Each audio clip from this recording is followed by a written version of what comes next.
And we are live. Hello, everybody. Whole bunch of people in already. Hi, everyone. Danielle, Phil, Crisis Corpse, Corey, Brianna, Big Wiener, Taylor, Hog Stricters, Jake. Pretty much so many people in the Horde of Keepers are here right now. Jay Moon is here. Hi, Sarah. Fizzy, Teal, Gina, Dawn. Black Box Cages is in the house. So if you have cage questions, those are the cages back there. Ask Clint at Black Box about those.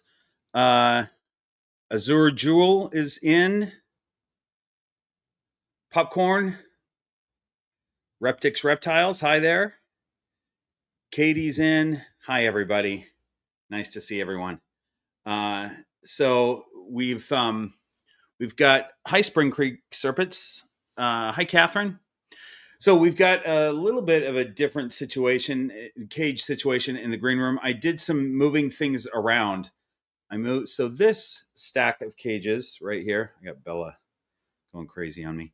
This stack of cages right here was kind of moved away from the general green room area when we did the bioactive thing. And I didn't like them all the way across the way in another room, basically. So I brought them back, and I think it'll be good. I think it's a good setup.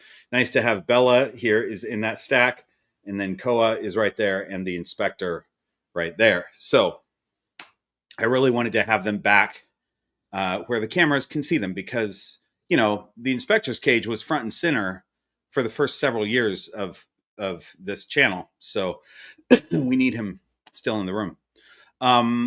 So we've got the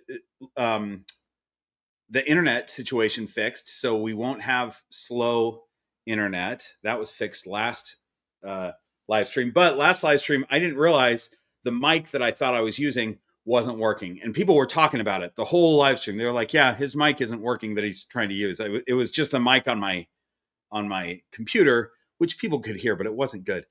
So I had tested that mic before to make sure it was working, and somehow it switched off. So now that you should hear that scratch, that should be working. Let's ask Amy Bentley if it's working. Hang on. Hi, Amy. Hi, Amy. Hi. Lovely to see you. Did you dash home from work? Uh-huh. You know what? I need my headphones. Hi, guys. Hang on. I'm because just wait. Hang on. Is there an echo on me? No, it was an echo on me. I think. It still is. Is there an echo, you guys? Oh, Sarah's saying that there's an echo on you. Maybe it's not. Yeah, it's not me. It's not me. I beat you. Rude. I know. Okay, I'll figure it out. Okay. It's probably the same as last time. I don't know what I did last time. Did that work? Yes, that did work. Okay. Yeah, that worked. So anyway, is this mic? Is that working? Did you hear that tapping? Yeah. Okay. Great. I mean, I can just look at my settings too, I guess. But yeah, okay. So I think this is all working. Part of last week, I don't know if you watched that live stream, Amy, but you weren't here, and everyone was so sad about that. But you would have even know you had a live stream last week. Yeah, you did. Last month. So last month's live stream. You got it. You would have been here. Like, if you were here, you would have told me. You would have seen everybody talking about the fact that they didn't think that my mic was working right, and you would have told me, but you weren't here. So that went totally over my head because I didn't see anybody talking about it until the next day. So it's so nice to have you back, Amy. Thanks. You good?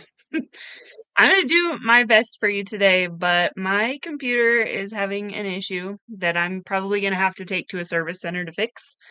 Oh, bummer. So I think it's an issue with the computer. At first, I thought it was an issue with the power adapter, but um, when the computer is running, the power adapter will not charge the computer. So Okay, you so have here's what we're gonna do. exactly So here's what we're gonna do. you've I'm got gonna. like exactly like 1 hour and 30 minutes Okay, to no finish this worries. live stream if you want me to Okay, stay on it. all right. I was gonna say that I'm gonna pull you off so you can fix it, but you can't. It sounds like you can't fix it. Nah, it's not Okay, fixable. that's cool. All right. Well, it's lovely to see you, and I'll bring you back on when it's time to. All right, here we go. Okay, bye. All right. So here we go, guys. So we've got we have Bella here for a reason. I have a great story to tell you about Bella. So for those of you who watched the video where I first introduced Koa and Bella, just as a reminder, I had bought Koa from Nick Mutton. I wanted a. Oh, by the way, I'm drinking Ardbeg whiskey. We totally forgot to mention that. This is the 10. This might have been what I was drinking last time too. I don't know. But it's one of my favorite Isla Scotches. Very peaty. It's lovely. Okay, now back to the story about Bella. So, so I had bought Koa from Nick Mutton, and when I talked to him about Koa, he was telling me about these 3 clutches that he got from 3 different females, but the same male, and they were all Partho. So he had paired this male with 3 different females, and none of them used the male sperm. They all did a Partho clutch. So, and that's never really been seen before. So he did a bunch of genetics testing, and they were going to start studying this. But what he found in the genetics testing is that these babies are not Partho. They are from the male, but he didn't produce any male babies. So that's great news for one thing, because Partho babies oftentimes don't live a full life. Sometimes they do, but a lot of times they don't, because they don't have strong genetics. You know, they only have the doubled up genetics from the female, and they don't have male genetics. So the great news is that Bella here has a mother and a father, so she's got strong genetics. So now I don't have any reason to think that she might just drop dead all of a sudden and make us all sad, because I love this little snake. But really interesting thing that now Nick is gonna start doing testing on with some geneticists about this thing where he might have a male that for some reason genetically can't produce other males, which is pretty crazy. That's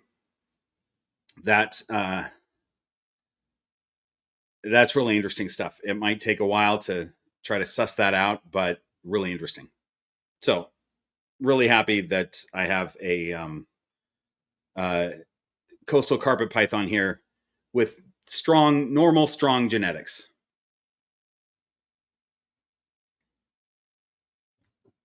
As soon as my mom heard that, she said, "Oh, you can breed her then." I'm not going to breed her. I mean, I could. I could, but I'm not going to. She's right though. The genetics would be good to breed her.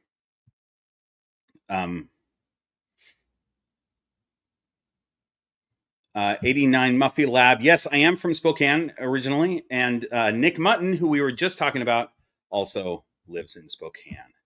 And I was up there just last week. I was in Post Falls, Idaho, visiting my folks and my sister and my son and a whole bunch of family. And we had a great time. So, bunch more people are jumping in. That's great to see. All right. Hi, everybody. So I will say this, as I say on all the live streams. I will read through the chat tomorrow, but I'm going to miss most of it today because it kind of flies by. And when I'm talking, I'm not reading. There's some people that do live streams on YouTube that I watch their live streams, and they're able to keep up with the chat and talk at the same time. My brain is not that effective. I don't know how they do that. But the point is that if you have a question, just ask it in the chat. Someone will probably be able to answer it effectively for you. If you have a question for me that you definitely want me to see, then super chat it, because that will highlight it and I'll see the highlight. And if I don't, Amy will catch it and she'll tell me. So that's the way to do that.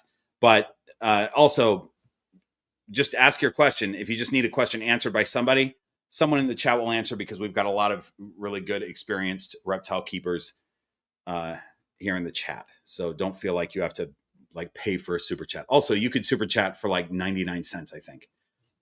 But it's not about the money. It's about the highlighting it so that I see it, if you want me to see something now. And then occasionally I will see a comment from someone.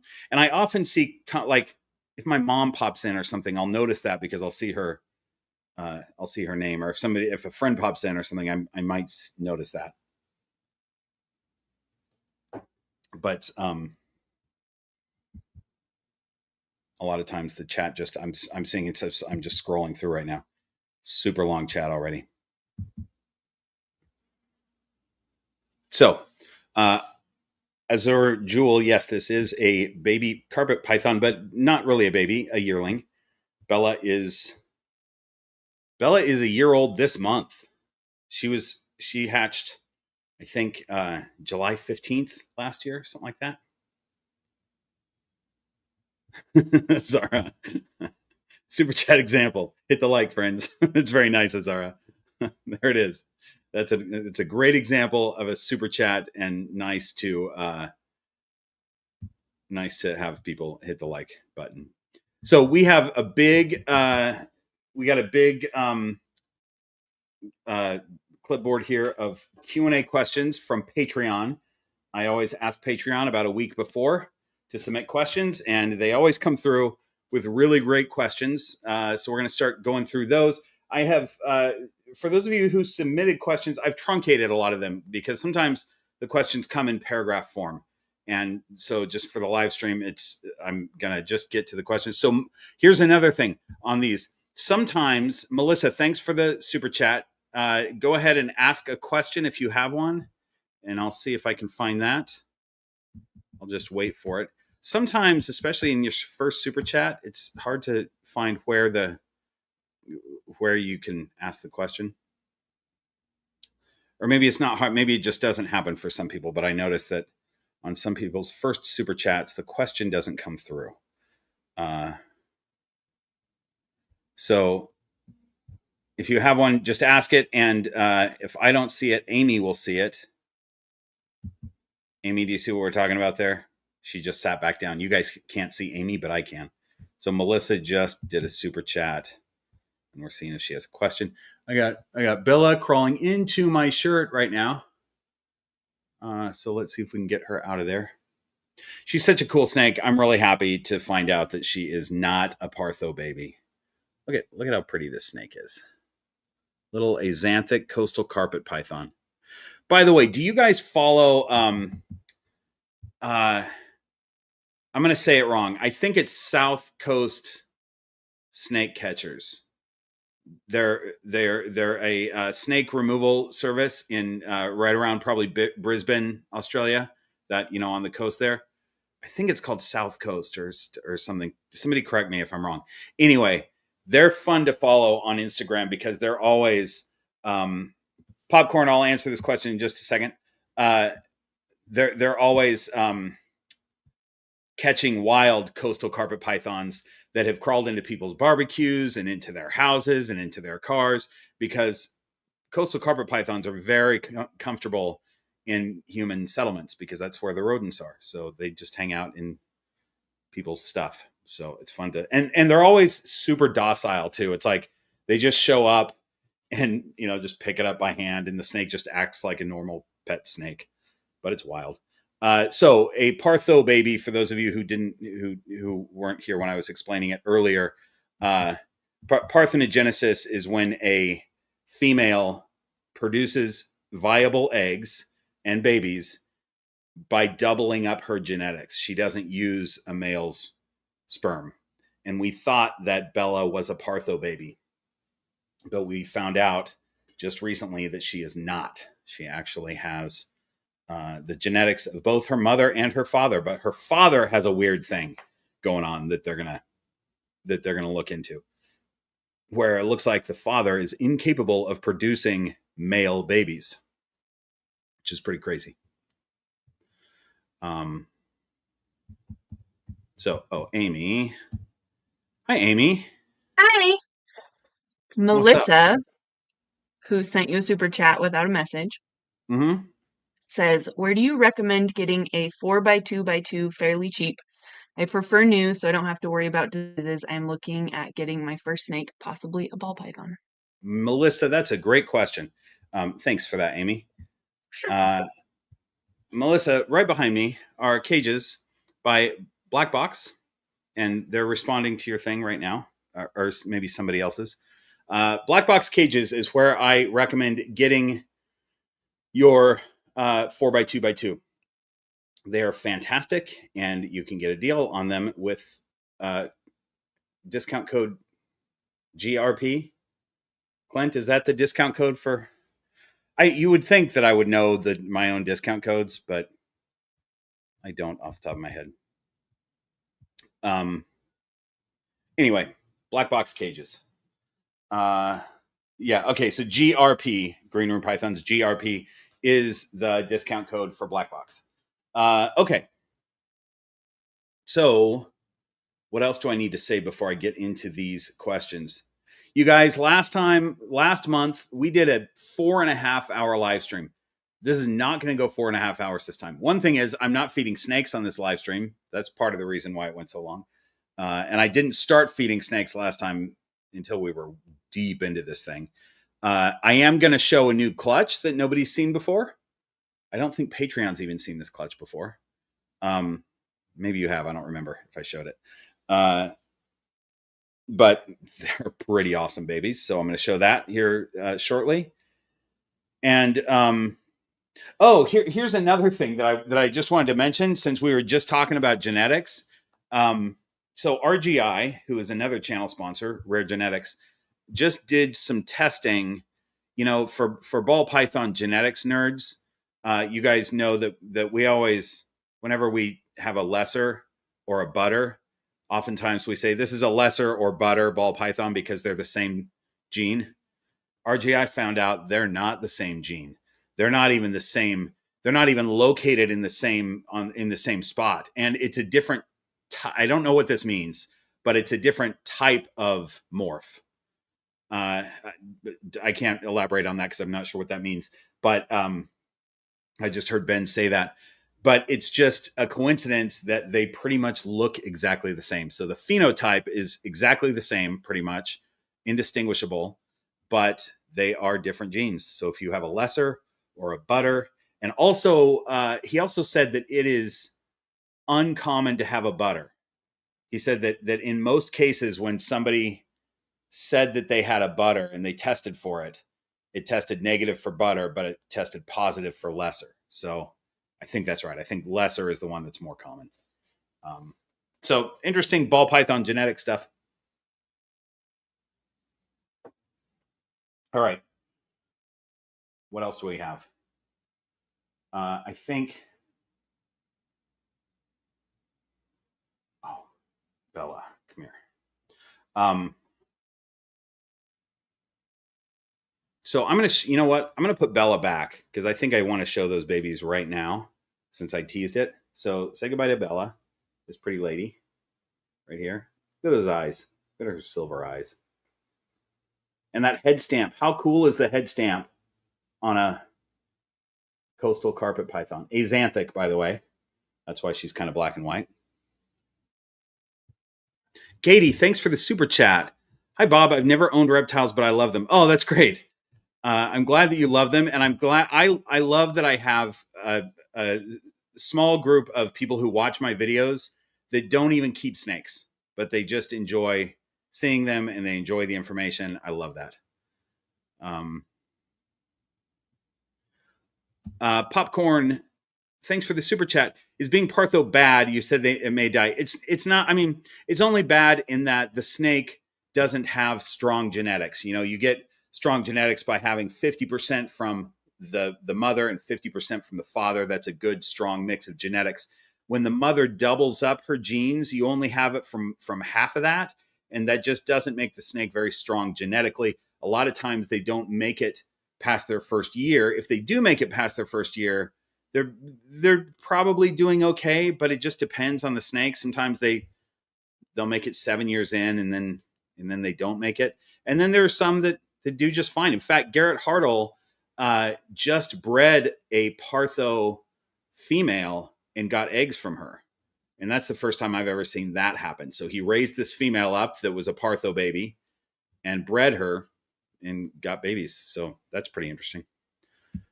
Shane, thanks for the super chat. Let me know if you have a question to go along with that. Candy's Critters, thanks for the super chat. That's really nice. 182 watching and hardly any likes. Like that's really nice. Now there's 190 watching.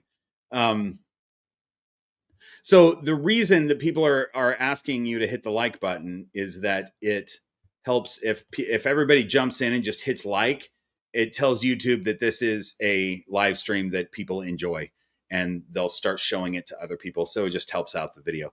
So I appreciate you guys helping out and asking for that, because I never ask for it. Like, I never think to say, hey, hit the like button, you guys.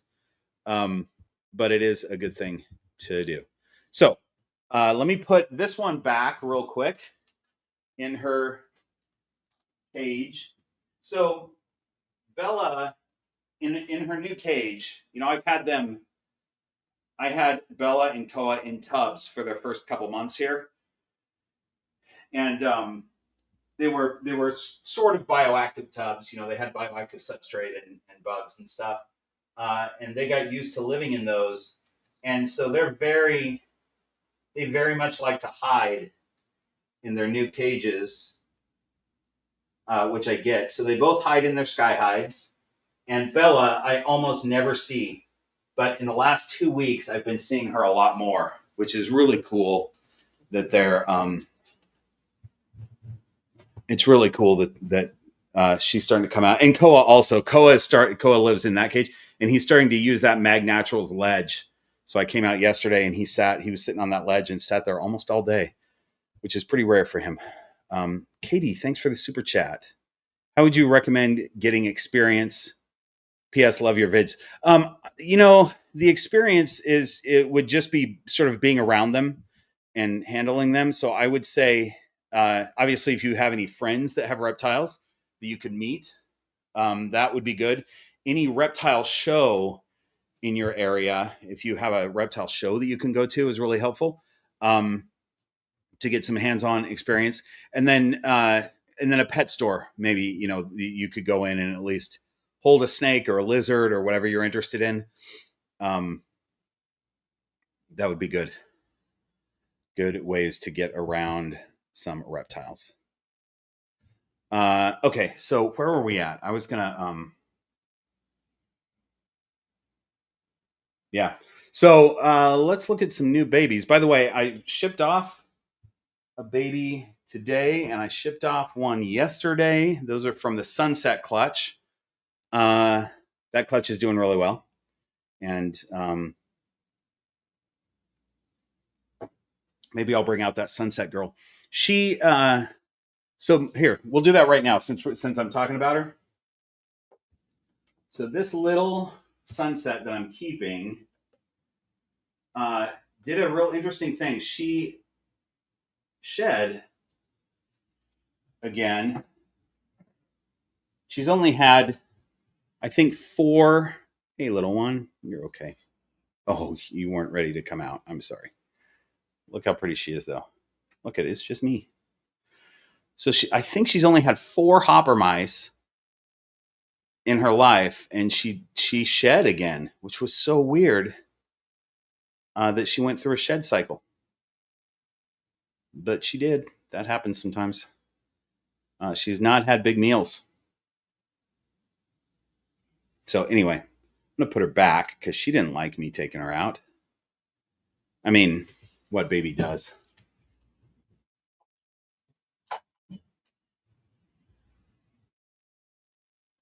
But I like this one a lot. She's cool. All right.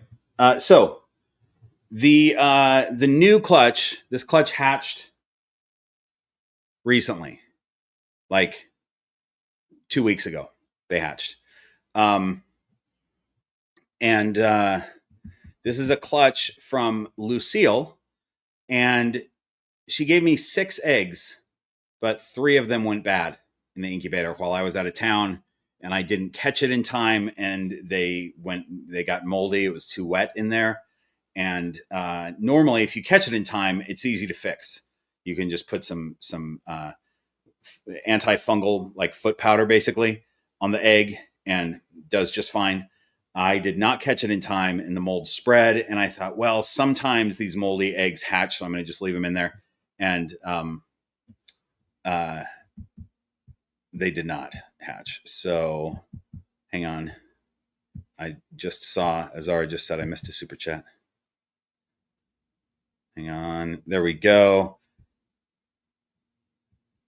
Shane, thanks for the super chat. Okay, I'm going to show these babies in just a second, you guys. Did you have to train your beard? No, but I do have to comb it because I have weird. I have like a weird calic right here that happens. I gotta comb it out, and I put stuff in it. I mean, I guess I do train it in that I keep it clean, and I use conditioner, and I put beard oil in. You know, I put good products in, but it's hard to train a beard because I'm always having to do this because otherwise I got these crazy things that stick out. So I'm always surprised when I ask people with beards what beard oil they use, and they go, "Oh, I don't use beard oil." And their beard always looks dry and scruffy, you know, but still I'm like, really? You don't put anything? Because beard hair is not like head hair. It really needs stuff if you're going to have it look nice, you know? Dean Money's 36. Thanks for the super chat. Hey, any more snake phobia vids coming? Those are my fave. I would also love a guide on how to help my friends and family feel less scared around my snake. Yeah. So yes, those videos are always coming. I don't have any right now that are shot or going up. We did that last one recently with my neighbor Rita.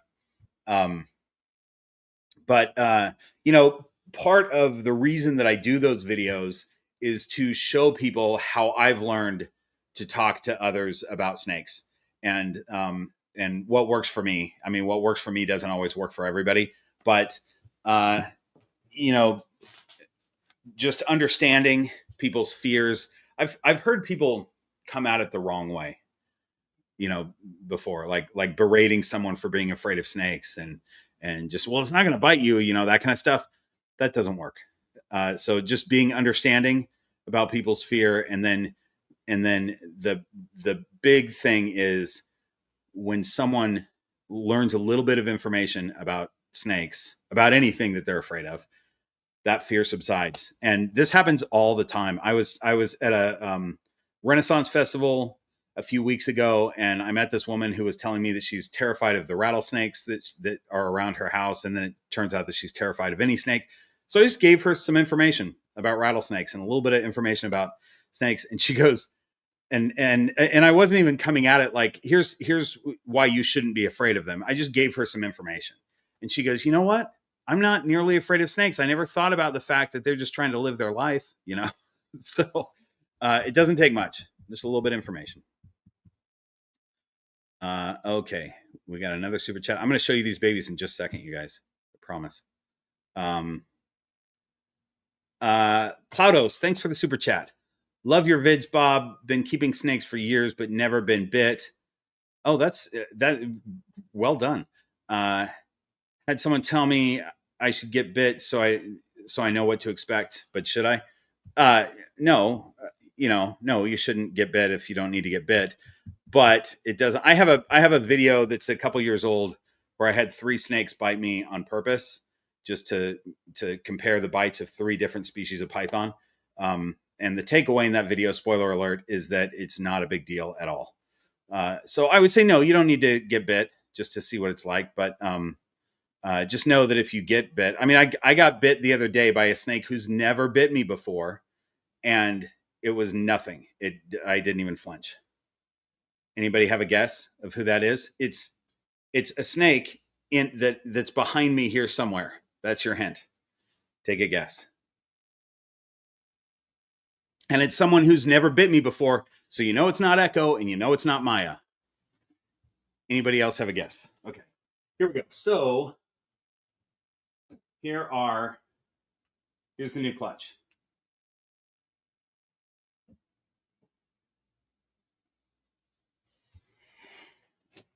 So the point is that I have 3 babies out of this clutch, because three out of the 6 wasn't Stella. 3 out of the 6 did not hatch. Was not Harry. It was not the inspector. Okay, so here's the first baby.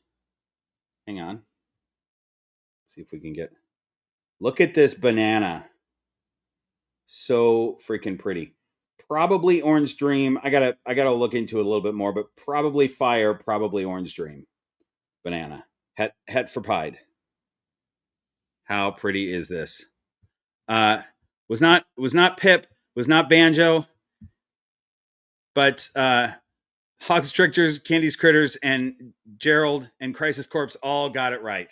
Everybody guessed Handsome Dan in a row. Yes, Handsome Dan bit me the other day. I'm going to tell you about that in a second. So, how pretty is this little snake? Right? Let's get the focus on him. I think I said her. This is a him. I love this little guy. So freaking pretty. Now I'll tell you the Handsome Dan story. And then I'll show you the other snake. How about that? So, Handsome Daniel has struck at me before. What happens is he comes out, and if he's looking for food, it's usually, I feed him every 3 weeks. So about 2 weeks in, he starts looking for food. And so I give him a week to look for food. And during that week, he will come out and set up, I guess he's setting up an ambush, but usually when he comes out, he's just looking for a place to sit. And for him, looking for a place to sit and just sitting and being in ambush is the same thing. He just sits there. Like, it doesn't look any different. Whereas Echo looks, I can tell visually when she's in ambush, right? Versus whether she's just sitting there. The other thing about boas is they strike sideways. So they can be pointed this way and they easily just go bam, like that. Right? So, J Moon, hang on one second. I'm going to get to your super chat. So he has been sitting in spots before, and I walk by and he'll strike, but it's always too far away. And it always surprises me when he does it, but he's done it probably 4 or 5 different times where he's, sitting up there or whatever. And I just walk by and he strikes at the movement. So that tells me, oh, he's looking for food. Right. So 2 days ago, he was on the snake wall. He was laying across the shelving on the snake wall, like just basking in the sun. There was no light or anything for him to bask in, but he's just laying across the thing. And it was time for me to put him away. So I just went, like I always do, and I went and grabbed the back of his body, and he saw the movement of my arm and struck sideways and bam, got me. And there's still a bruise right there. This looks bad, right? But I can tell you that it really did just feel like Velcro. He didn't get me bad. The reason for the bruising is that it's not because he hit me super hard. It's because sometimes, depending on where they bite you, it'll bleed under your skin because the way the teeth have gone in makes you bleed under your skin, which is what a bruise is. But it wasn't because the hit was super hard, So that was crazy. I was thinking about doing a video about every snake in the green room that's bit me and what it was like for people that are scared of bites. Do you guys think I should do that video? Would that be interesting? Like, I'm not going to show the bites. Hey, Lori Torini's in. Hi, Lori. Where'd you go? I'm glad that I can be your entertainment while you're pet sitting, Lori. See what I mean, you guys? For those of you who are in right early, I said I'm not going to see most of your chats, but sometimes I'll see a friend's little logo, what do you call it, icon, or a friend's name, and I'll notice theirs. That's a great example. Good to see you, Lori. Okay, so you guys are saying yes for that video of every snake in the green room who's bit me. Okay. Well, maybe I shouldn't have told that story about Handsome Dan then. Now you guys all know that one. But that's all right. Many other people won't. Okay, on to the next baby. So here's one that needs a little work. We're going to get him out with a hook because, not because I'm afraid of getting bit by him, but because it's less stressful for him. I was working with him earlier this morning. I know, little one. I know. Oh my goodness. You know what? When you're 2 weeks old and you got big monkeys handling you, it's not fun. But this guy is a pied, maybe an orange dream pied, but probably I'm leaning to, or not orange, I meant fire, maybe fire pied, but I'm leaning toward probably just pied. But I gotta look into it a little bit more. The interesting thing for those of you, there's 2 super chats I think including Alan David's there that I'm going to get to. The interesting thing on this guy, for those of you who know pied well, look at the orange ring around the saddle there. I don't know what that's all about, but he has that on several of his saddles. He's got this orange ring around it. I don't think that's an indicator of orange dream because I think he would be more orange. But anyway, that's him. I'm going to put him back. He doesn't want to hang out, but I'm going to work with him a little bit to get him not so scared of everything. All right, let's get to the super chats, and then I'll show you the one that I'm keeping out of that clutch.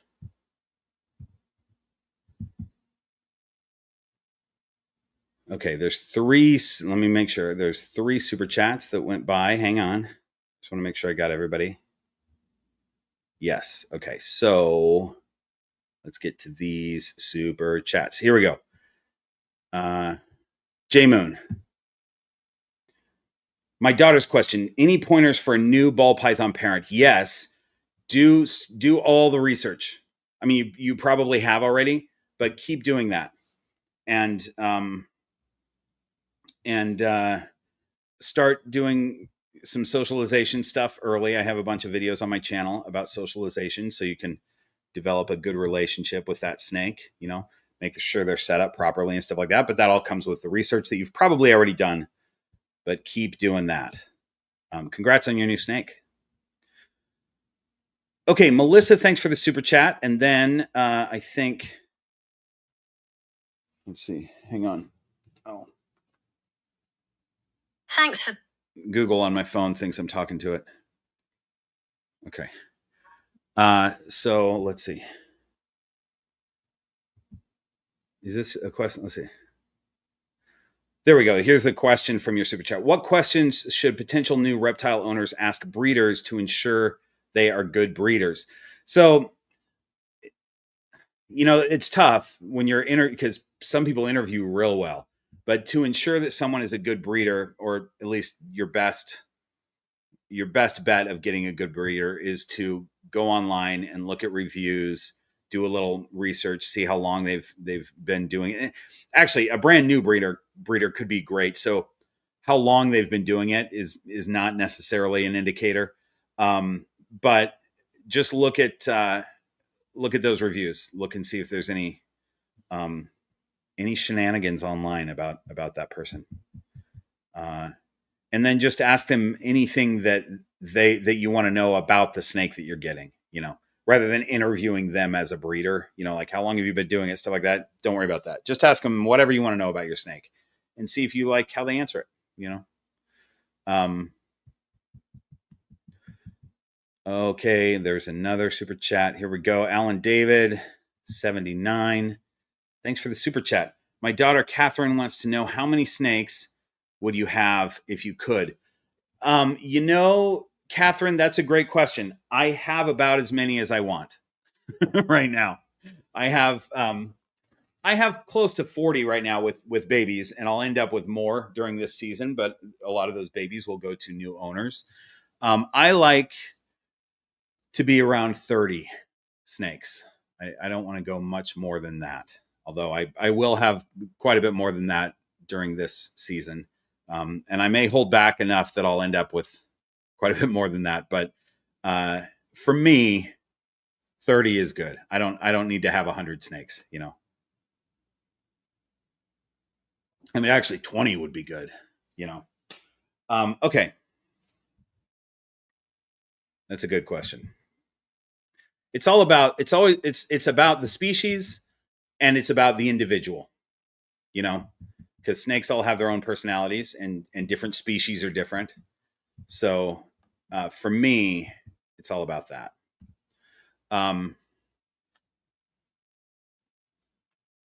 Okay. Where are we at? Oh, I'm showing the last baby. Look at me staying on track.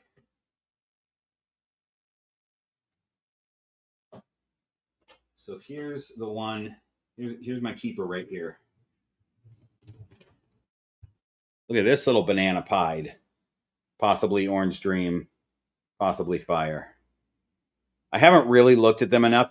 I was out of town. They hatched, and I put them in a tub to shed, and they shed while I was out of town. And I had Lucy, my snake babysitter, come in to change waters one day while I was gone, and they had shed out, so I had her set them up. So I haven't really worked with them very much. I've handled them a couple times, but how pretty is this little one?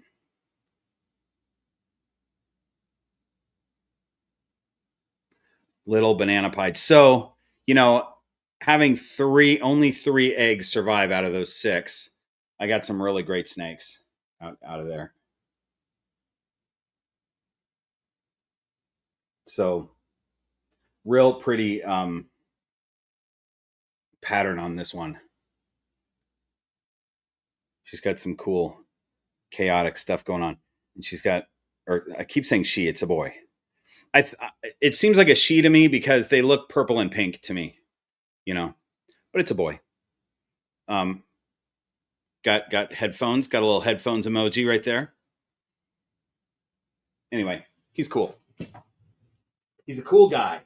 He's a fella.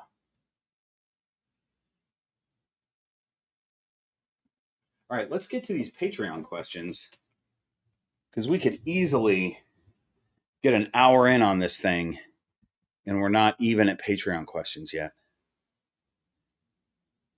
This is how we end up with a 4.5-hour live stream. You guys keep super chatting. We don't do the Patreon question. Okay, where are my glasses? I really want those.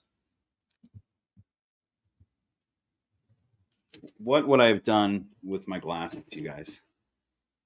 All right, we're going to get... Okay, sorry about all that.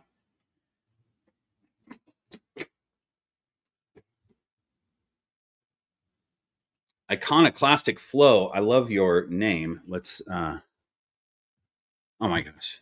Now everybody's super chatting. Stop with the super chat. No, I'm kidding. I love the super chats. Iconoclastic Flow, thanks for this super chat. I got a ball python, and the breeder lied to me about feeding live. Oh, bummer. I've tried the hairdryer and temp gun to warm the frozen thawed rat. No go. Are there any tips? Okay, so here's the thing. The breeder may not have lied to you. Like, if you're saying the breeder lied to you because he said that the snake is on frozen thawed and you've tried to feed frozen thawed and it hasn't worked, that doesn't mean necessarily that the snake was on live. Now, that might not be the situation, but I'm just guessing here. It may just be that the snake isn't ready to eat yet because of the setup or whatever. So, there's a lot. I have a couple videos on how to get your snake to eat. But let's see, you've tried the hairdryer trick. to it. So your best bet is to, if you're trying every week, skip a week. Don't even offer for 2 weeks and try again. The other big thing is to just change up the setup a little bit.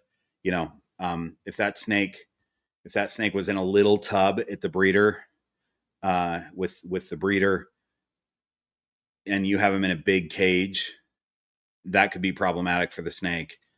Make sure they have tons of clutter, stuff like that. It's usually a setup issue. But if the snake genuinely has only eaten live, give him a live meal. Like the first meal or two, give him live so that the snake is used to eating, and then you can start transitioning to frozen thawed. So, Aria Sam, is the banana pied for sale? He's beautiful, and my mom wants to know if you're single. That's so nice. I am single. I tend to stay single a lot. But yeah. And the banana pied is not for sale. That is one that I'm keeping. And the other ones are not even for sale yet, but I only sell to my Patreon supporters. So those other two will be available later on Patreon. Yeah.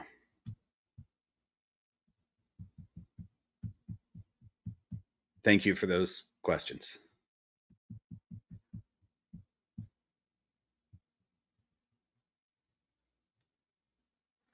Popcorn, thanks for the super chat. Hang on, let me look for your question. There it is. I have an under tank heat mat and I have a thermostat. I was wondering how hot the physical mat itself can safely get without malfunctioning, catching fire or something. My enclosure is on. I don't know what that last sentence is, but that's okay. It's not gonna, if you have it on a thermostat, it's not gonna get hot enough to catch fire, because that's got to get real hot, you know. So just have it on a thermostat. You use a temp gun on the your heat mat on the outside. Have it on a thermostat set to whatever you set it to. Maybe you set it to 90 to see what happens with your temp gun on the inside on the glass. Maybe 90 degrees makes your glass much hotter than 90 and you've got to pull it down, or maybe 90 degrees makes it 84 and you've got to bump it up a little bit. But your thermostat is going to make it so it's never going to get hot enough to catch fire. AP, thanks for the super chat. Hey, new to snake keeping. My 8-month-old ball python hasn't eaten since 6/6. She stopped all of a sudden and has been sneaking out of her enclosure, thinking of trying. And has been sneaking out of her enclosure, thinking of trying a live mouse tomorrow. Any other suggestions? My first suggestion is to secure the enclosure, because you don't want her sneaking out. that's not good. 6/6 is not. So it's been a month. That's not very long. You could try a live. That a lot of times gets them to eat. But if it were me, I'm not going to try a live until they haven't eaten for 2 or 3 months, usually, depending on the snake, you know.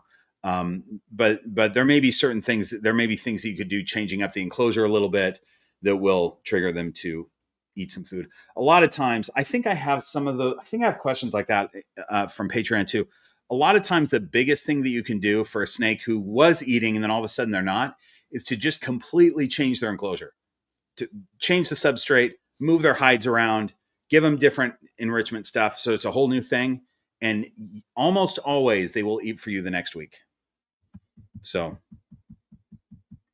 that might work. Manuel, thanks for the super chat. Let me know if you have a question to go with that. I will look for your question. Hi, Mom. You guys, my mom is in. Good to see you, Mom. Jean Bledsoe is here, everyone. And on the computer, not on her tablet, because she's able to be in the chat, which is cool. Hang on. Let's see. We're looking for Manuel's question. If he has one. Amy, if you see that, let me know. I'm going to get to... Oh, wait. I do see it. And then I'm going to get to Brett's. Okay. Manuel.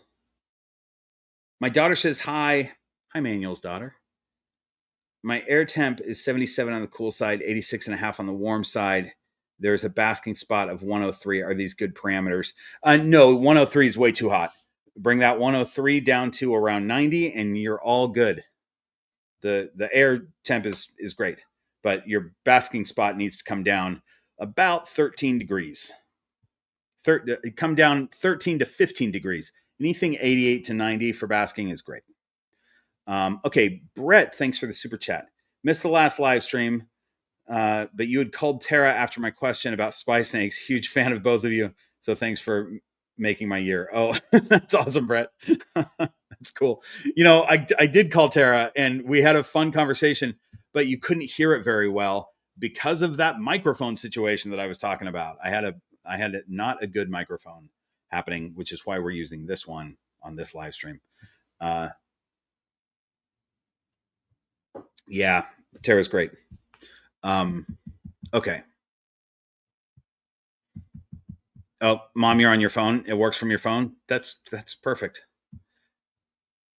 I spent a week at my mom's house last week, you guys. It was so nice to be in Post Falls, Idaho. Popcorn, thanks for the super chat. Warm side is staying about 88, but my probe says the mat is 113. This is about half an inch of substrate over where the mat is. Okay, so the problem is that heat mats are not designed to heat through substrate. And if you have a half an inch of substrate over your heat mat, you know, some people will take a heat gun and they'll go, well, it's 103 on the mat, but with a half inch of substrate, it's about 90 or somewhere around there, 88, something like that. The problem is it's really easy for a snake to just push that substrate off and sit on a heat mat that's too warm. So it's best if you're using a little bit of substrate and you have a heat mat, it's first of all, it's best to heat from above. But there are some setups where heating from above doesn't work well and you have to supplement. You have to either only use a heat mat or supplement with a heat mat. And you can do that. But if I have a heat mat in an enclosure, I pull all the substrate off of it and put the hide on top of the heat mat with no substrate in the hide. And I just let them sit on the floor. That way I know that they're not going to dig down lower and become hotter than where I've set that floor. So I set the floor to be 88 to 90 degrees, get all the substrate out of there, and they sit like that. Okay. So that's the way to do it.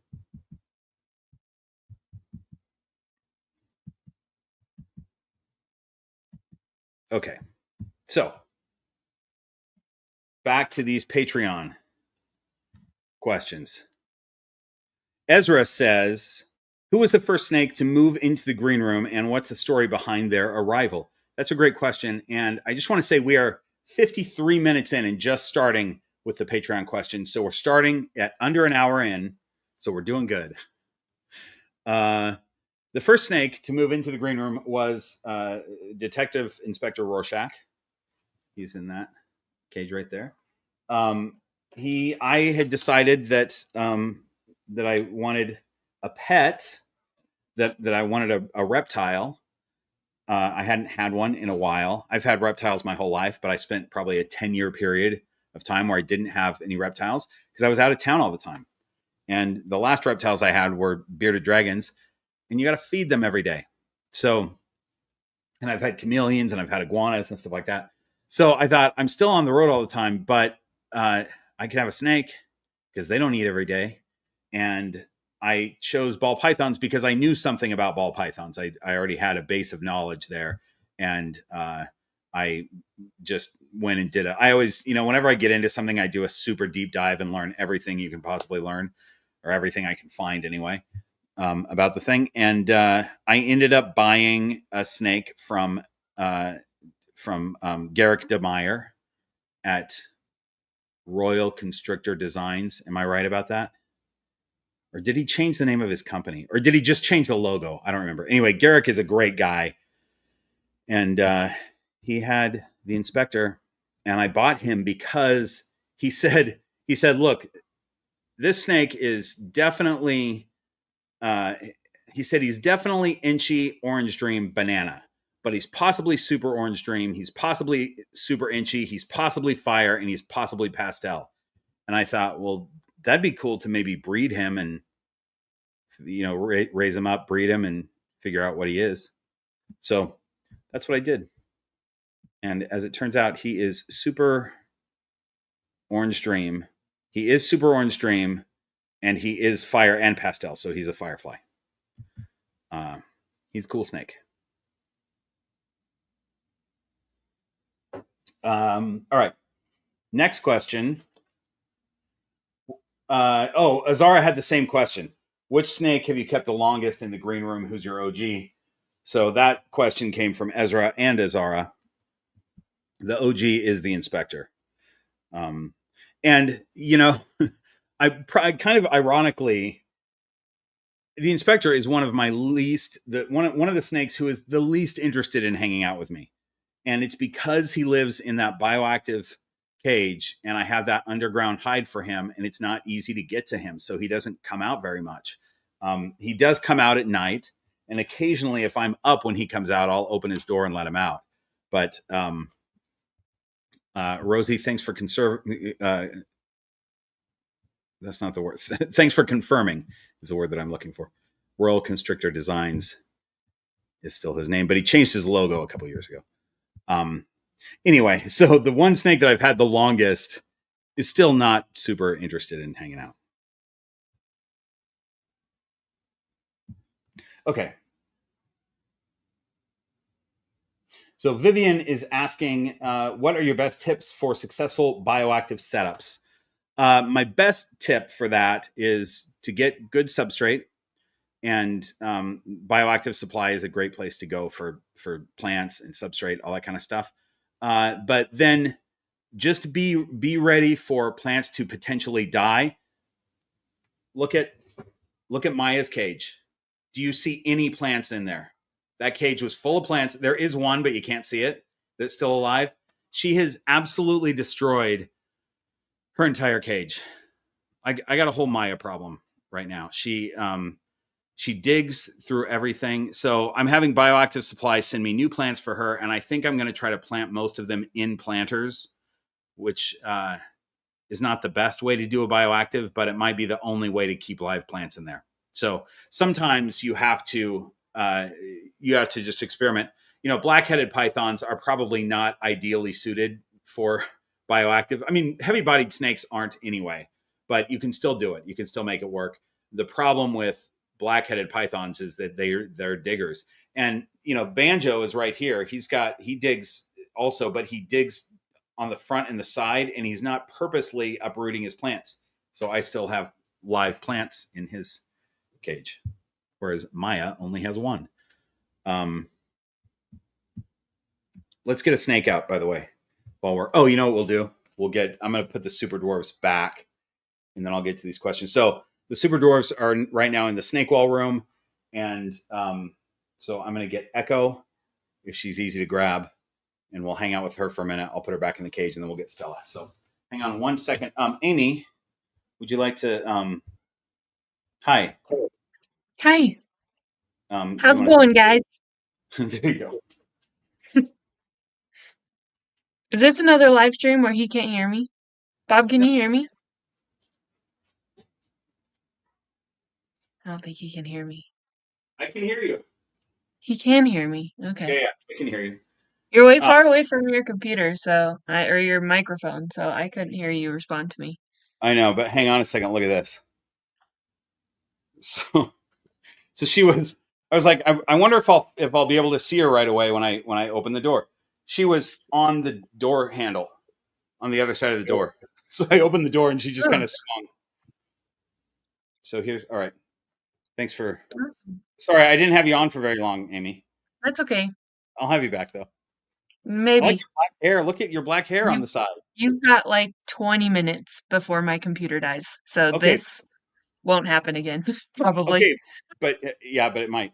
I like what I'm assuming your sister did that to your hair. It's brown though. I'm just in a dark room. Okay, well, good job, Katie. All right, bye, Amy. I'll have you back before your computer dies. Okay, so here's this girl. She ate 4 or 5 days ago, and it usually takes her at least that long to stop looking for more food. And so she has been looking for food all day. Every time I go in that room, she usually stays on the floor. She kind of goes up and down onto the snake wall, but most of the time is spent on the floor. When I go in that room, she comes right up to me. She sees the activity. She comes right up to me and she cobras about, she periscopes about as tall as my waist. Like she really wants to see what I'm up to make sure that I'm not bringing her food. I've never brought her food anywhere other than in her cage, but just in case, she wants to see what's going on. So, hey, lady. So, I'm going to put her back. That's what we're doing. I'm going to put her back in her cage. And then I'm going to answer more questions. So her plants are doing okay. She's got a pothos in here that is not doing great, but we're really trying, which is surprising because pothos usually does really well in poor conditions. All right. Oh, here's another thing that I'm drinking, you guys. It's probably cooled off now. Is coffee. I forgot that I got myself some coffee. It's the Green Room Pythons blend. Green Room Pythons coffee. Get yourself some today from the Cold Blooded Caffeine Company. It's a blend that I hand-picked. And I like it a lot. And it did cool off before I remembered that I had it. Okay. Here we go.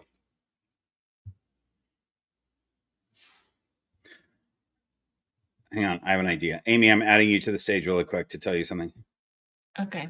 When your computer dies, do what my mom did. Just be on your phone. My mom's doing this from her phone. Well, I know I will, but I mean, I will not be able to do this where I'm on the really? screen. No, not from my phone. I won't be able to actually. I don't think I can accomplish Dang. moderating and all of that stuff. So, okay. Sorry. It's okay. Just run to Circuit City and buy a new computer. I Okay. literally spent so much money on this computer and it's 14 months old. Oh, that sucks. I'm All right. so frustrated. You just need a new cord. You need a new thing. I have a brand new cord. It's got a brand new cord. All right. Well, I'm not going to try to solve your technical issues. That's okay. You have lots of questions to answer. Don't worry about me. Here we go. Bye, Amy. All right. Is Circuit City even around anymore? Is that even a thing anymore? I should have said Radio Shack. All right. Back to it. Here we go. We're not deep into these questions yet, you guys. Let's get some glasses going here. Really wish I could find my other glasses that work better than these, but I'm not going to spend the time complaining. We're just going to do a live stream. Here we go. Radar. Okay, this is another bioactive question. Cost of bioactive setup. And have you seen some positives with the switch, i.e. the more natural activities such as digging? Yes. Or maybe less cleaning. Do you find it easier to keep heat and humidity more consistent in a bioactive?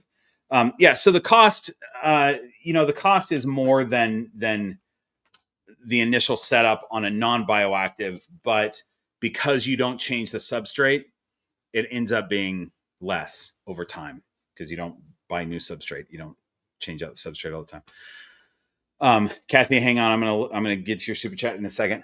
And then yes, natural activities as far as it's cool to see them checking out the plants and kind of crawling around on them and seeing the new stuff. But specifically with my digging snakes, the fact that they get to dig is really cool. That's actually, even though Maya kills all the plants by doing that, it's actually really cool to watch her dig and do her thing.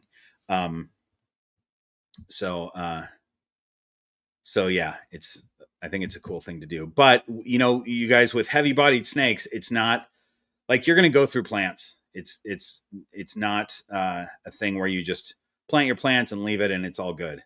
There's still stuff that you have to do, with it. And a lot of times they'll end up killing your plants and that's part of it when you have a big snake. If if you had little lizards, little small things, those are ideally suited to bioactive.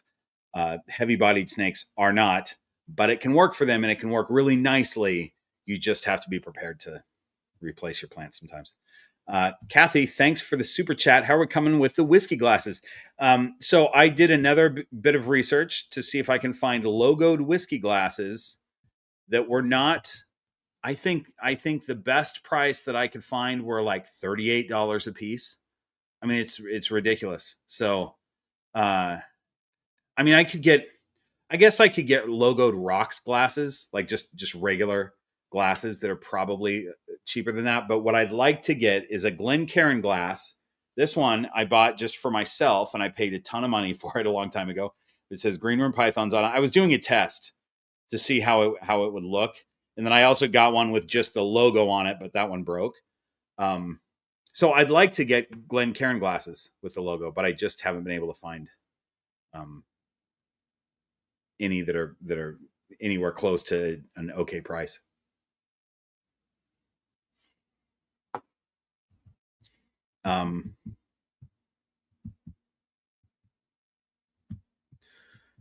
Joe, hybrid with bioactive with fake plants. The problem is that your a good part of the whole thing about bioactive is that as the plants drop leaves, that gives your cleanup crew something to eat, and then the cleanup crew poops, which gives your plants things to eat, and it's this whole bioactive system. So, I mean, you could have bioactive substrate with fake plants, but you're still just going to end up having to change that substrate out because you're not going to have a cleanup crew that will have enough food to eat where they're going to also clean up what the snake stuff. So you kind of need to have live plants in there. Okay, here we go. Kiki says, we're in the process of socializing our ball python and just had a disastrous session where he fell. He got very scared. I feel terrible. How do I get his trust back? Do I leave him alone for a good long while or keep interacting and try to do better tomorrow? So this is a question that I get a lot. In fact, I think somebody else asked a similar question in here. I think that people think that when something sort of traumatic happens to a snake, that they will remember it for a really long time. I hear people say, my snake fell or something happened that scared them, and now for the last week, they've been acting weird or whatever. And,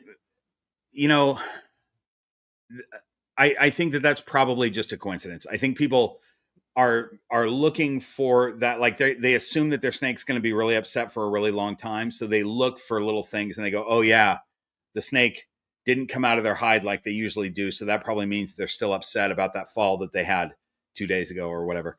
And that's just not, I don't think that's a thing. Traumatic things happen to my snakes and they get over it just fine. What happens is if a snake falls or something traumatic happens while I'm handling them, I just try not to put them back right away. I want them to sort of get through that and go back to normal. Just, okay, that happened, and now I'm just normal exploring again, and everything's fine. And once everything's fine, and I feel like their body language is telling me that they're not stressed anymore, they're not scared anymore with that, then I put them back in their cage. So that is that's how I handle it. But it's not a long-term thing. They get over things pretty quick. Okay. So Kevin says, you probably covered this before, but I'm getting a baby ball python that currently won't eat anything but live. Is there any way to convince her to eat frozen thawed, since live is hard to find near me? Yeah, I've covered it a lot. I've done specific videos just about how to get your snake to eat frozen thawed. So you can watch those videos. They have a lot of tips about it. But the best thing to do, and what usually works to switch a ball python, the first thing to try anyway, is that you give them a week or two since their last meal. And then, especially if it's 2 weeks since their last meal, is a good way to do this. And then you take a frozen thawed rodent, and you take a hairdryer and heat up the head to about 110 degrees. but you want to do it by the cage so that smell of the rodent blows into the cage. And the snake will probably come out of their hide looking for that rodent. They think there's a live rodent running around somewhere because they smell it. And so it's going to pique their interest. They're going to get into food mode. And usually with most snakes, most ball pythons, when they're just in food mode, if they see a rodent, they're going to hit, they're going to strike without asking questions. So that's what we're hoping, is that you can, they'll be hungry, they'll be in food mode. And as soon as you put that frozen thawed rodent, they'll just strike without asking. And that usually works. Not always, but usually. Okay. Big Mama D says, 2 questions here. In an old video, you said that you would have a WOMA in the green room someday. Since you've gotten the black-headed pythons, does that mean no more WOMA? Not necessarily. I mean, I'm not looking for a WOMA anytime soon, but I love WOMA pythons, and there are some really cool ones out there. Lucas at Centrillion Exotics has a line of WOMAs that are super bright orange, and I'd love to have one of those babies, but I'm not looking for a WOMA at this point. But yeah, maybe someday. I like them. They're cool. I would like to see, they're very closely related to black-headed pythons, and I would like to see if I could tell a difference in their behavior. I mean, the tough thing is individual snakes have differences in their behavior, so it's hard to tell when you have just one or two of a species what you can attribute to that species and what you can attribute to the individual. Okay. Big Mama D's other question is, your first pick for a non-snake reptile that can be kept in a 120-gallon enclosure or less, what would it be? Something that's actually possible to get without spending thousands. So whenever people always ask me about a certain number of gallon tanks, and I never know what the dimensions are of a fish tank. Like, we measure fish tanks in gallons because they hold water, right? And so with a reptile enclosure, we're not putting water in it. But I did look it up. 120 gallons is generally a 4x2x2. So that's just a normal 4x2x2 cage. And the first thing I'd put in a 4x2x2 cage that had legs would be emerald tree skinks. I'd get 2 of them, and I'd have it bioactive, and they're awesome because if you've seen Clint's videos on those, on Clint's reptiles, I have played with his emerald tree skinks, and so has Amy. Amy, how we doing? You still have a computer? Barely. Okay. Couple minutes left, and I'm not even joking you, every laptop that I've ever owned. I have 6 computer screens pointing at me right now, trying to make any one of them work. Okay, so let me just say this. Do you remember when you were filming me at Clint's, and that little emerald tree skink named Peter jumped onto me and jumped onto Clint? His name being Peter, but that's amazing.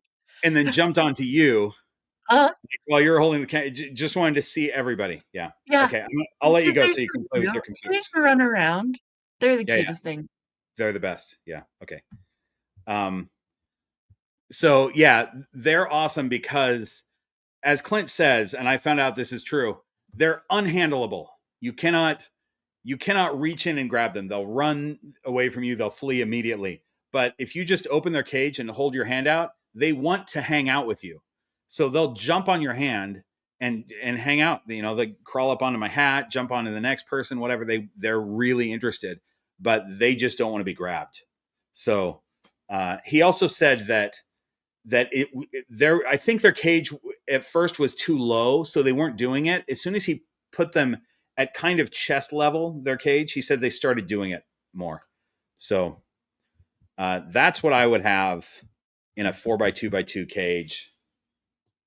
I'm a big fan of big lizards. Like I really gravitate towards the large lizards, but large lizard can't live in a 4x2x2. So I'm going with a super social lizard like a emerald tree skink. They're awesome. Okay. Ooh, we get to turn the page, you guys. Look at that. We're on page 2 of this. There's only 27 pages. So I'm kidding. There is 4 though, and 4 is a lot. All right, here we go. What type of light do you have as daytime lighting? LEDs. Generally, I have a couple cages that have UVB lights, but generally just LED light strips. Also, is there a camera you would recommend to put in an enclosure so I can see what my ball python does at night? No, I don't have a camera that I recommend because cameras give off heat and they give off a spectrum of electromagnetic whatever it is that snakes can detect. So I don't recommend having a camera in your cage. However, if there's anybody in the chat or the comments that does this and they do it successfully, how do you do it? Do you have a camera in the cage and then you have like plexiglass around it or something? What I recommend is not having a camera in the cage, but if you want to see what your snake is doing, just get a little cam that you can hook up. Like a. I think mine are. I know I have some SwitchBot. I don't know what the other ones are, but I can check on them with my phone. They're all SwitchBot. I can check on them with my phone, and they're on the outside. So I set them up when I'm gone, so I can look in on my snakes when I'm out of town. So that's what I would do. Let me now get Stella, and then I'll get to the next questions. But I want to pull her out of that room and get her back in the cage. So hang on 1 second. I'm not going to bring Amy because she's working on her computer situation. So just look at my snake cages for 1 second.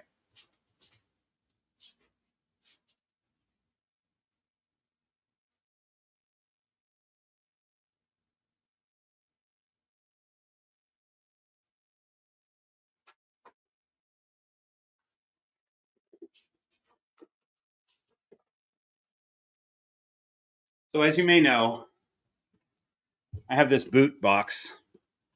shoe box, that is Stella's favorite spot to be. It's on the other side of the room as the snake wall. So just like a cat, I have this very elaborate snake wall situation for my snakes to be on. But like a cat, she prefers a cardboard box. And, these two snakes, Stella and Echo, Echo used to be quite a bit smaller than Stella, but I've been feeding her extra meals lately to bulk her up a little bit for breeding season. So now they're basically the same size. They're within 50 grams of each other. I weighed them yesterday. And it's hard to tell that room. I don't keep the lights on in that room. It's just plant lights that are there. So the room's relatively dark and I can't tell who I'm looking at because I can't see their pattern well enough. And they're the same size. But I can tell immediately who I'm looking at based on where they're at in the room. Echo would never be in that box. It's always Stella. And Stella almost always is never on the floor. So, and Echo usually is. So I can tell. Also, Echo spends a lot of time in my laundry basket. And Stella has never gone in there.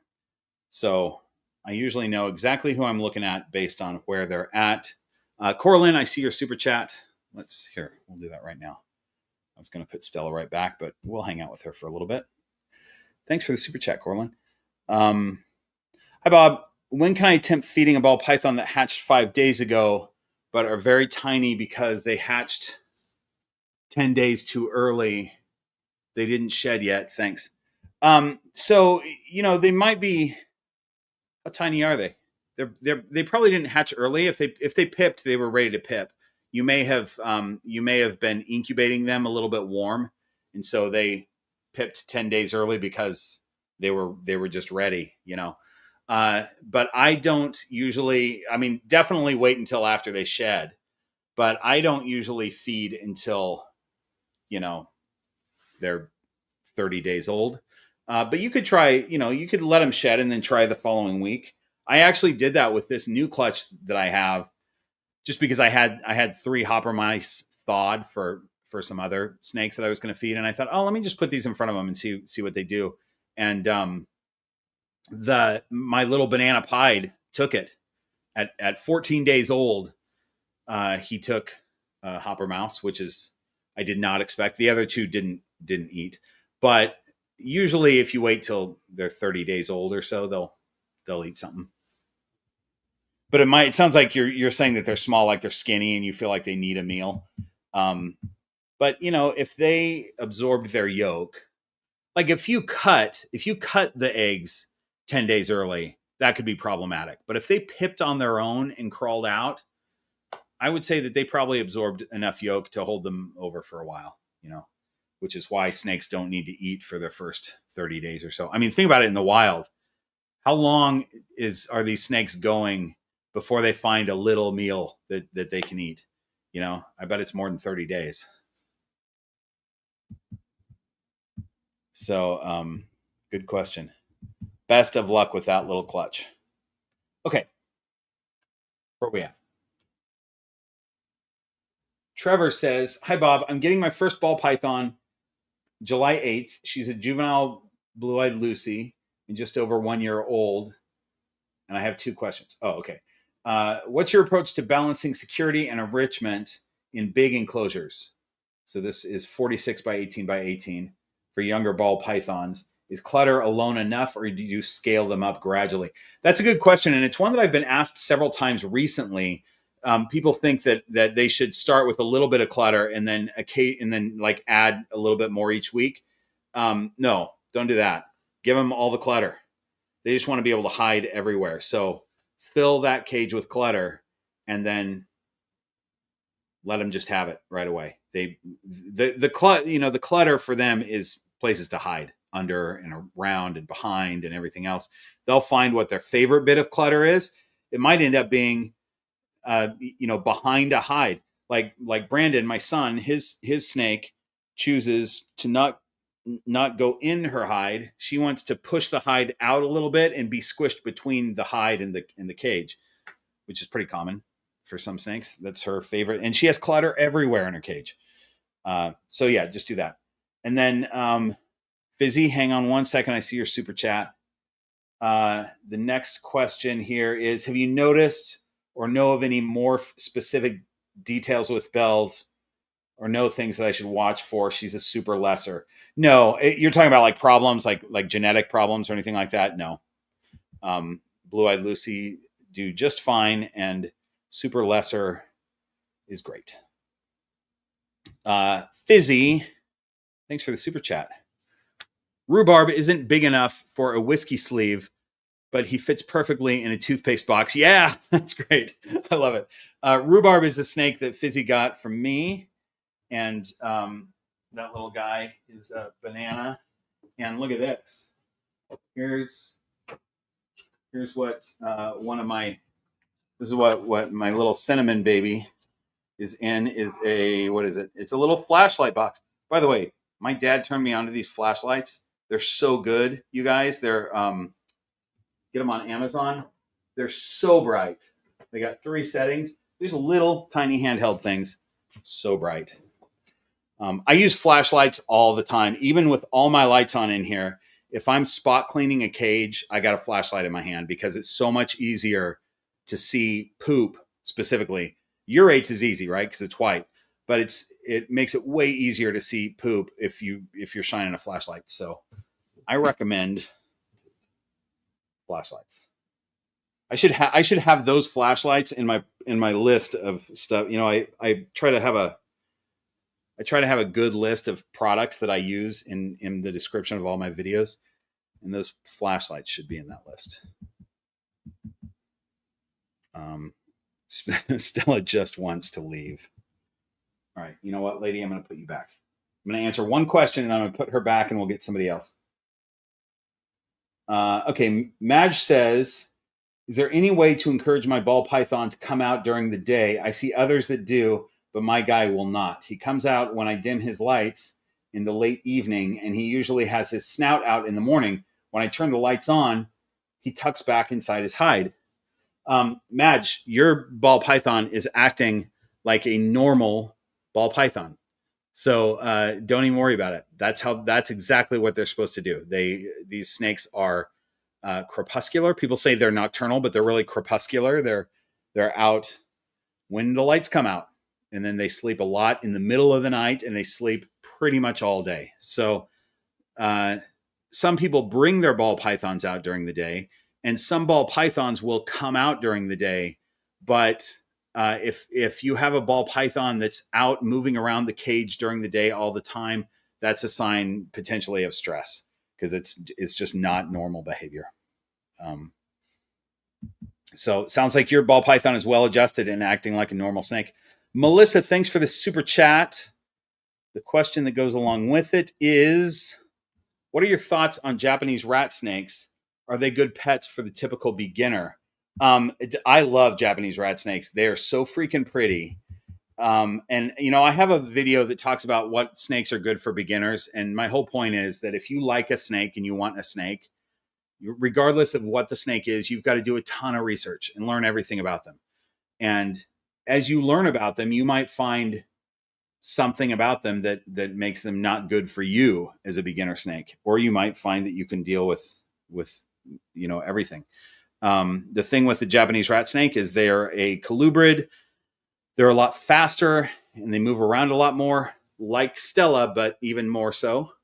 And they might take a little bit more work than a python takes usually in getting them socialized, you know, stuff like that. But it can be done, and most people are real happy with their Japanese rat snakes. And man, they're so pretty. There's a bunch of different kinds. You know, the word rat snake, we have so many rat snakes all over the world.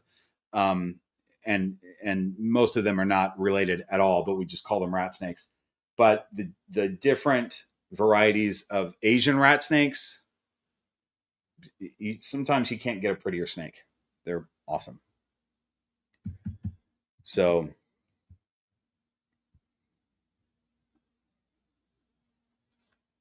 all right. I got Stella trying to leave. You know what? Just gonna move her right here. Okay, let's see where we're at. Kayla says, now that we know what Kent feeds Eric the Murderer, when will we get to see that live? I think that's referring to last live stream. I was saying that someone asked what Eric the Murderer eats. And didn't I say something like that he eats Kent's fear? Or so I said it better than that. I don't remember exactly what I said. The thing is, though, we're not going to see it live. Whatever I said, whatever it is, whatever the joke is that I don't remember very well, we're not going to see it live because Kent never shows up for these live streams. They're always. First of all, Kent only works part-time, right? He's not in all the videos anymore. And he's definitely not here after hours when the live streams happen. So sadly, we probably won't see any of that live.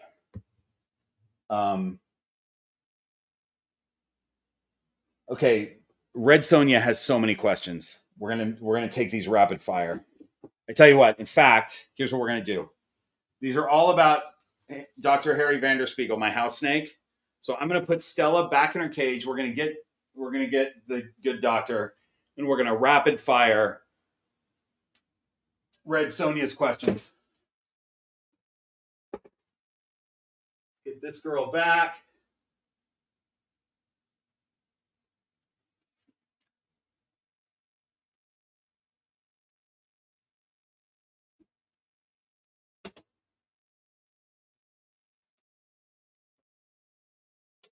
Okay. Give me 1 second. All right. Hang on 1 second.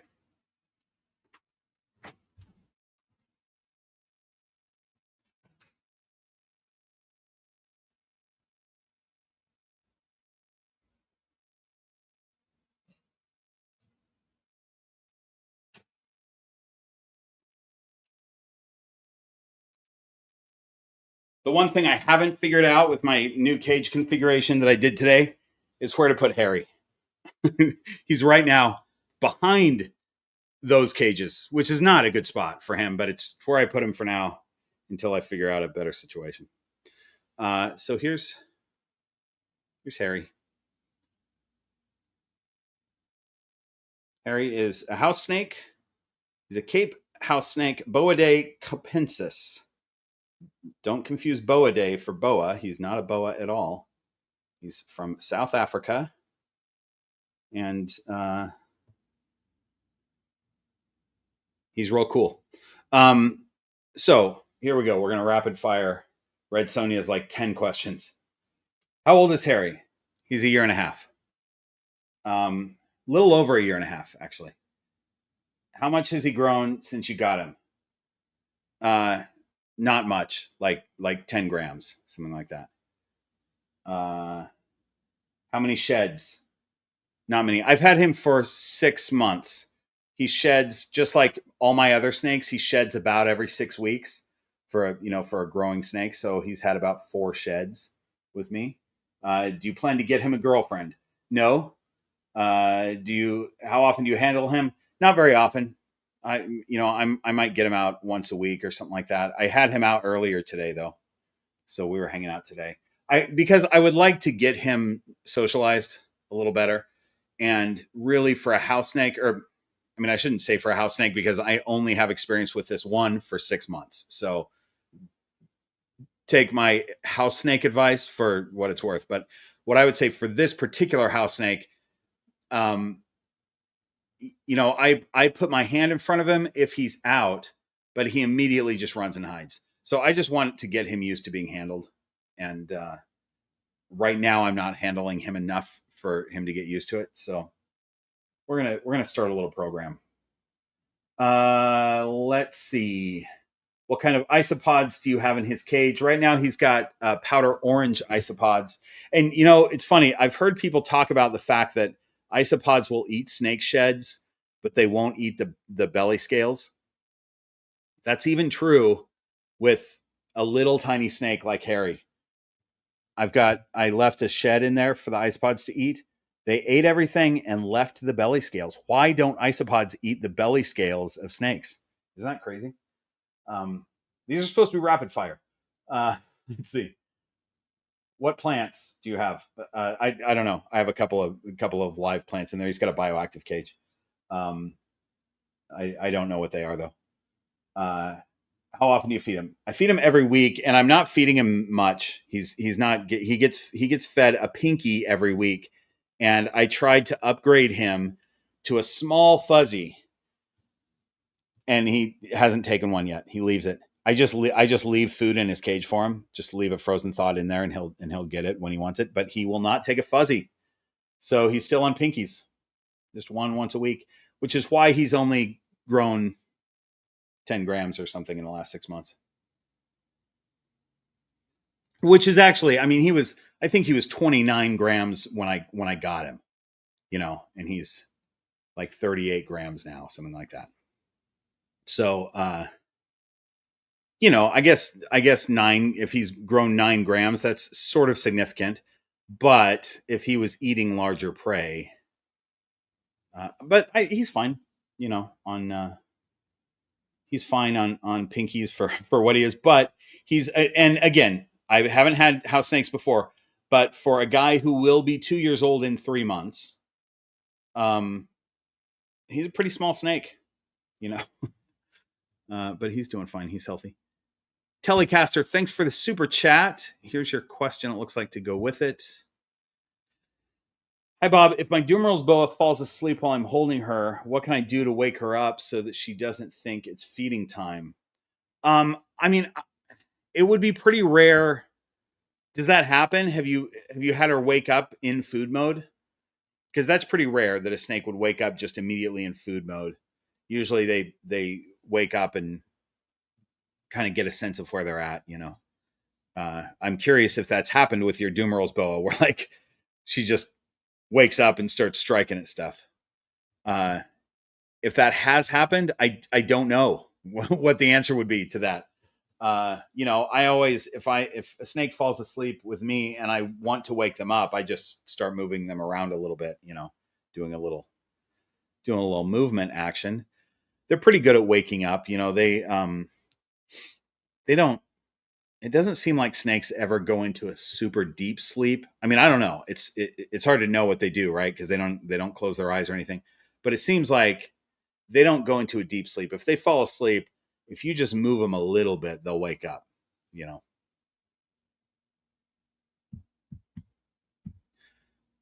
Okay. So those are the house snake questions.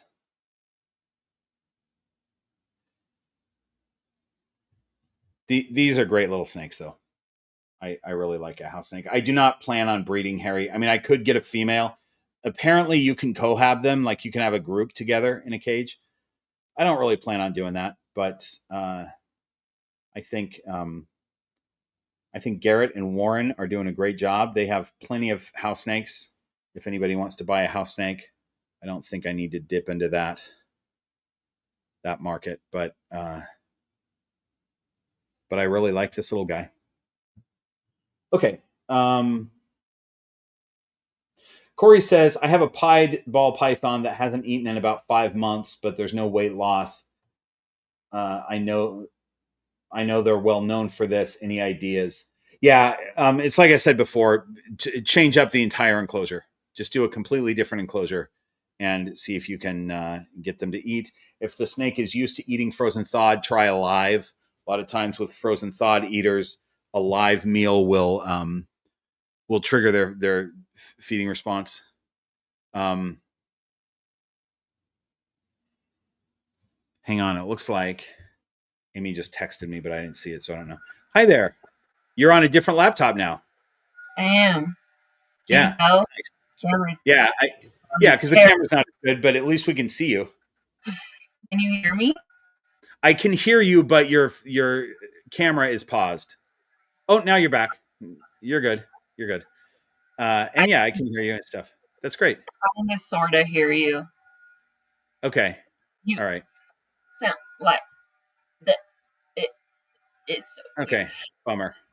Well, I can see you, and so I'm glad you're here. Flag me down if I miss a super chat. I'm going to get to the super chat that just came in, though. Okay. I'm glad you got to do this work. I've been trying so hard. You've done a great job because you're still here, so that's great. If Bob anybody super chats, tell me right now in the comments. Thanks, Amy. All right, I'm glad she's still basically with us. Let me see if I've missed any before I get to this one that just happened. I don't think I have. I think I've been good so far. Okay, where are my glasses? Reformed Allen. Hang on a second.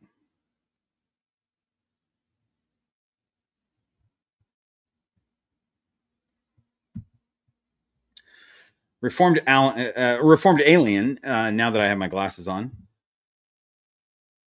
What's with all the Petcos stocking baby ball pythons that haven't even gone past their first sheds? I don't know, but that should not be happening. We're going to talk. Somebody else has a question about big box stores. We're going to talk about them in a little bit, but that's crazy. If you see that, like if somebody tells you that these ball pythons just hatched and they haven't had their first meal yet, I would talk to a manager and be like, what are you doing? Why are you buying from, like, who are you even buying from? It's my understanding that like those Petcos and stuff there's one or two big breeders that just breed ball pythons for the big box stores. And I wish they wouldn't. But if they're starting to sell babies that aren't even started yet, that's awful. That's real bad. So not cool at all. Red Sonia, thanks for the super chat. I have 6 house snakes. They are like potato chips. Thanks for answering all my questions. Big hugs. Yeah. I'm glad you have those snakes, Red Sonia. If I remember right, you had no snakes at the time of our Patreon event in Minnesota, and now you have 6. So I'm glad you got into house snakes because it's not just house snakes that are like potato chips. Any snake is. And ball pythons are quite a bit bigger, and it's real easy to all of a sudden in a couple months have 6 ball pythons. They take up a lot more room than house snakes. So house snakes are really easy to just get a bunch of, you know. So congrats on those snakes. Okay.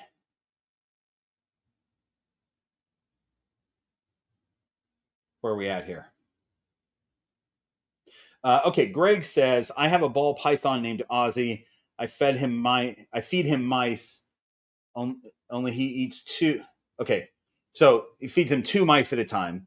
I was just wondering, when can I transition to 3? All right, so 2 jumbo mice is equal to a pretty big small rat. And I always say that, for my male ball pythons, I don't feed them anything larger than a small rat. So if you're feeding, like ever in their life, if you're feeding 2 jumbo mice to a male ball python, they're adult, I assume. If you're doing that once every 2 weeks, that's a perfect feed schedule forever for them. You don't need to go to 3. My Lucille, who's a female, breeding female that I just had that clutch from that I showed, she is on mice most of the time. When she gets real food crazy during breeding season, I can start feeding her medium rats. But almost always, like right now, she's on mice. She'll only take 2. She won't take a third. So she gets 2 jumbo mice every 2 weeks. When we get into breeding season with her, I start feeding her every week. And then once she's going crazy for food, I can switch to rats. But she does just fine on 2 jumbo mice every 2 weeks. And that's a female. So no need to feed 3 is my point. Is my long-winded point. Emma, thanks for the super chat. I'm new to ball pythons and have a question about my queen bee's eyes. The top halves are silver/white color. Is that normal, or will he have vision issues? No, that's normal. It's just different. Ball pythons have different eye colorations, and I'm guessing that the interesting thing is what you'll find if you look really close, and sometimes if you take a picture of their eye and then zoom in, it's easier to see this. But what you'll notice is that your snake's pattern continues through the eye. It continues on that lens or on the eye cap. And so that's part of your snake's pattern, which is pretty interesting. Where are we at here? There we go.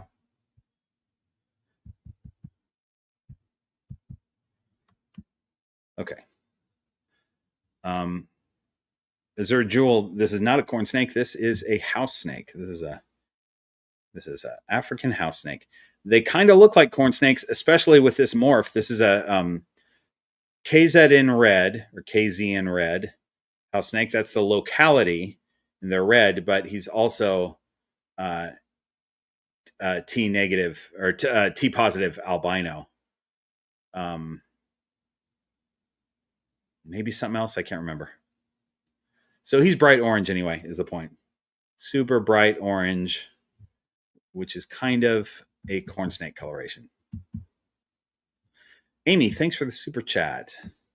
I recommended your channel to a friend who was getting into ball python, so I wanted to thank you for clear, informative videos. Oh, thanks so much. That's really nice. I appreciate you recommending the channel.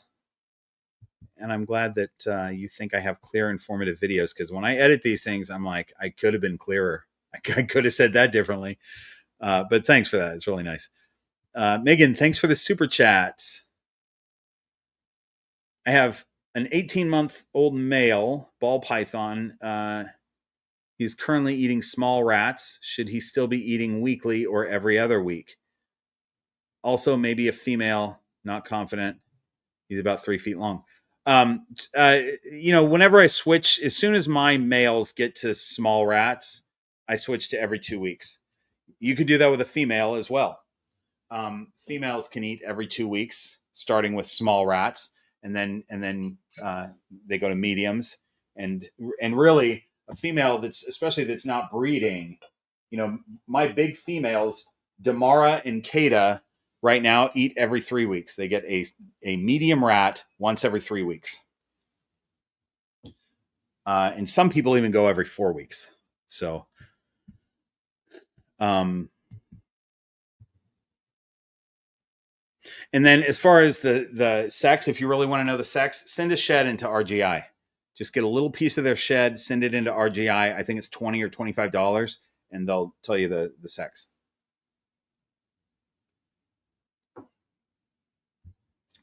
Jenna, welcome. Glad you made it.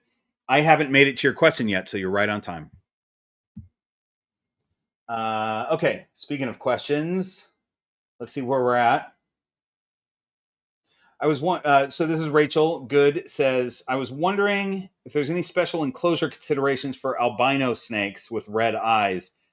Are their eyes more sensitive in certain lights? So the thing with albino is we're talking T negative albino, true albinos, not a T positive. We'll talk about that in a second.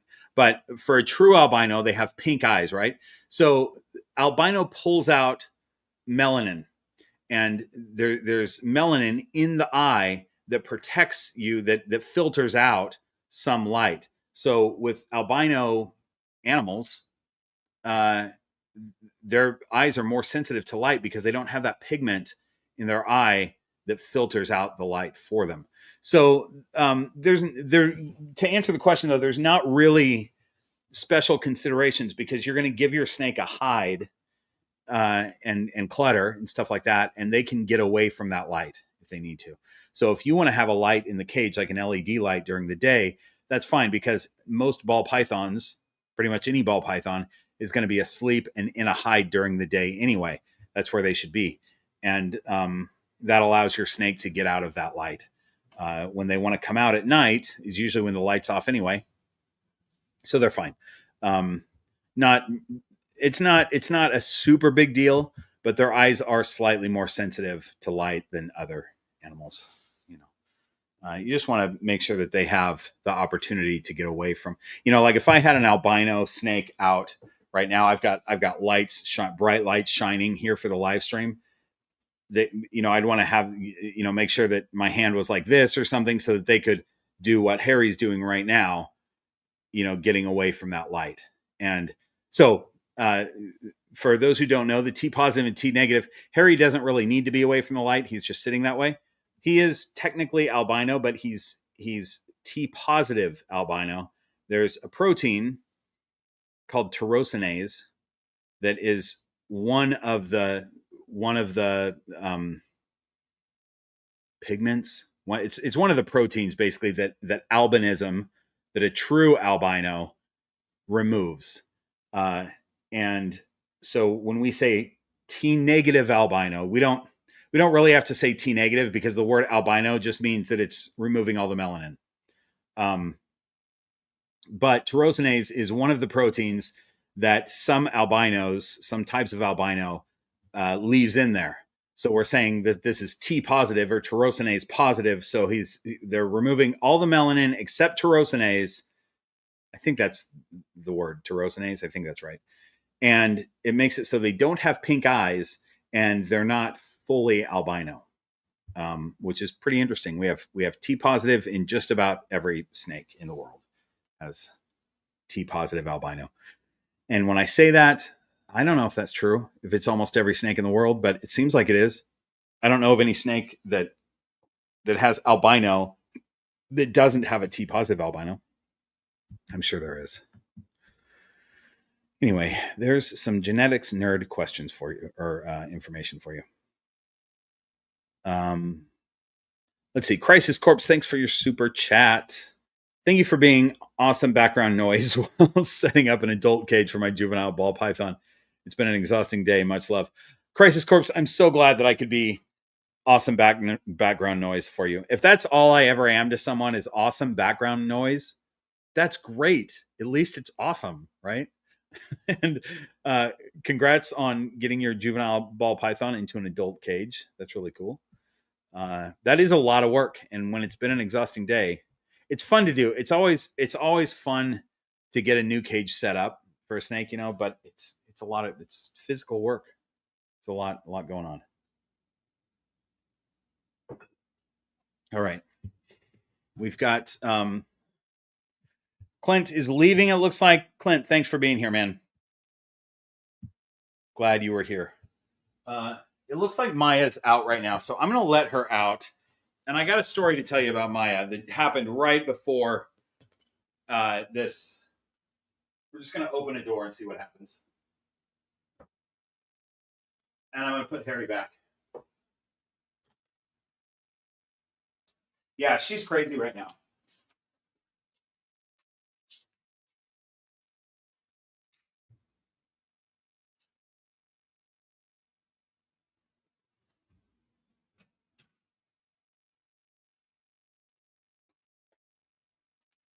So I'm a little concerned about Maya right now because right before this live stream, I opened a door to let her out. And, you know, I can just go up to Maya and pick her up. No problem. Sometimes she's in food mode, but I can go up and touch her head, whatever. Like, she allows everything. So she crawled out, and this was probably 20 minutes before the live stream started, and was on top of that cage. And I just went to pick her up like normal, and she whipped around and like hissed at me defensively. She's never hissed at me before. Like, never in her life has she given me like a defensive hiss, but she got into a defensive posture, hissed, like big problems. So I got a hook. I was like, I don't know what's going on with you, but let's get you back in the cage. So I got a hook and put her back in her cage with a hook, and she immediately went into her hide and curled up in there. So this is the first time that I've had her out. I went to touch her. I don't know if you could tell, I might have been blocking it, but I touched her back and she jumped really fast and got into that position again. So I don't know what's going on with her. And it's concerning for a snake that has never acted like that before, you know, that maybe there's something internally happening. I don't know, but it is on my mind, and I want to give her an opportunity to come out just to see if that happens again. I just want to try it again. And we're going to do it here on this live stream because it's something that's on my mind, and I want to see if she acts the same way. Popcorn, thanks for the super chat. I've got all the substrate off the heat mat side. Thank you for the help. Oh, great. Okay, good. Hope that helps. That's and then now you'll just take your temp gun and make sure that the floor is 88 to 90 degrees, and you'll be all set. So the thing is, Maya is not afraid of anything except for an infertile egg. The only time she's ever acted afraid of anything is twice when I've put infertile eggs in her cage for her to eat, because snakes eat eggs, and a lot of people feed their black-headed pythons infertile eggs. She'll tongue flick on it and then get away as quick as possible. That's the only time I've ever seen her act afraid of something. She's never acted defensive or hissed or anything. And today is different. So I'm going to get Jenna's super chat, and then I'm going to see what happens when I touch her again. Jenna says, I bought plants and isopod springtails from the Bioactive Supply Company, upgraded the garters, awesome quality and prices. Oh, that's great, Jenna. I'm glad that worked out. I'm telling you guys, I really, you know, they sponsored a video, but I really like them. They're fantastic. And I only want to recommend products that I actually like, that I actually think are cool. But Bioactive Supply was new to me. They were recommended to me by a friend, and I connected with them, and they've got great stuff.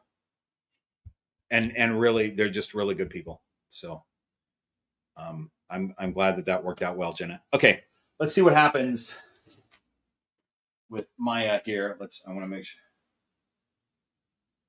Hey, lady. Okay. All right. This isn't bad. It was kind of normal. So let's talk about what Maya has been up to lately. She has been kicking up dust like a crazy lady in here. And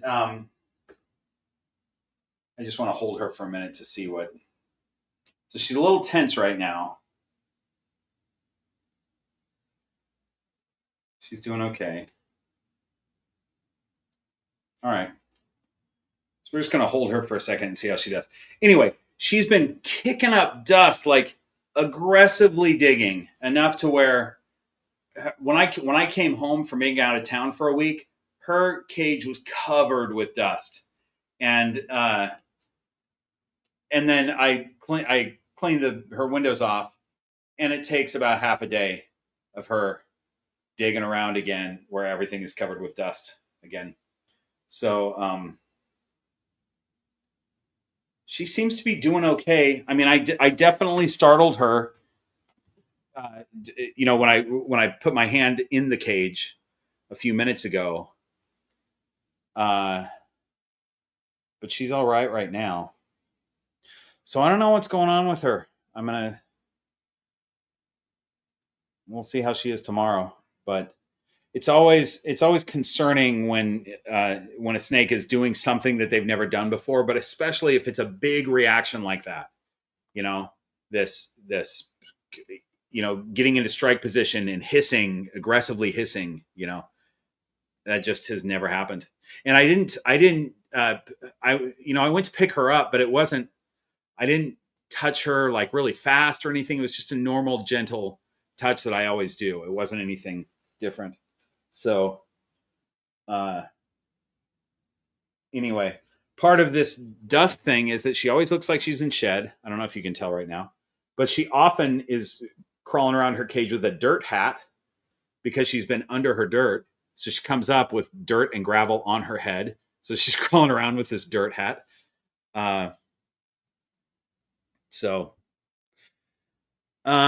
No, she wasn't having a bad dream because she was awake, Red Sonia. She was awake and coming out of the cage when she did it. And Azure, she's not hungry. It's not a food thing. She definitely has a specific behavior when she's in food mode, and she's often in food mode, and I often get the food mode reaction from her, but it's not this that was defensive. A snake that's hungry, that's looking for food, doesn't defensively hiss like that. They don't hiss at all, really. They're just looking for food. So she's acting normal right now, though, and that makes me feel a little better.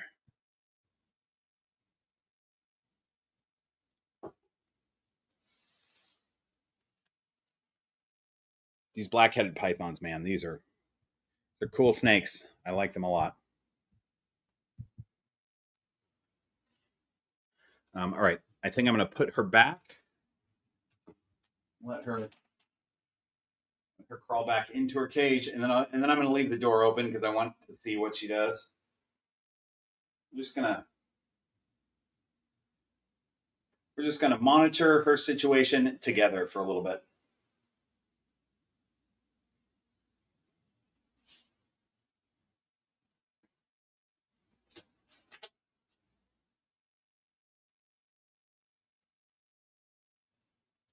Okay. David, thanks for the super chat. Hog Stricters was about to ask to see Maya or Banjo. Glad she's feeling better. I don't know if she's feeling better. I want to keep testing it, but yeah, I love how enamored with Maya you were when you came over, David. That was fun. I think she liked you as well. She had fun hanging out on your shoulders. You know what I wish? That these Green Room Pythons mugs had the logo on both sides. Did I miss any other?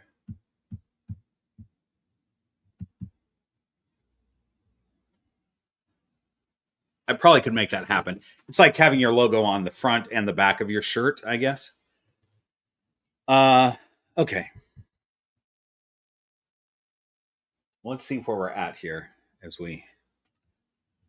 Don't let me forget that Maya's cruising around. She may not come out, though. She may stay in her cage, which also is odd behavior. If she decides to stay in her cage, that would be weird. Oh, did we finish this page? Yeah, we did. We're on another page, you guys. Look at this. We're an hour and 59 minutes into this. We're less than 2 hours in, and we're halfway through the through the Patreon questions. We're flying through this, you guys. We are flying through.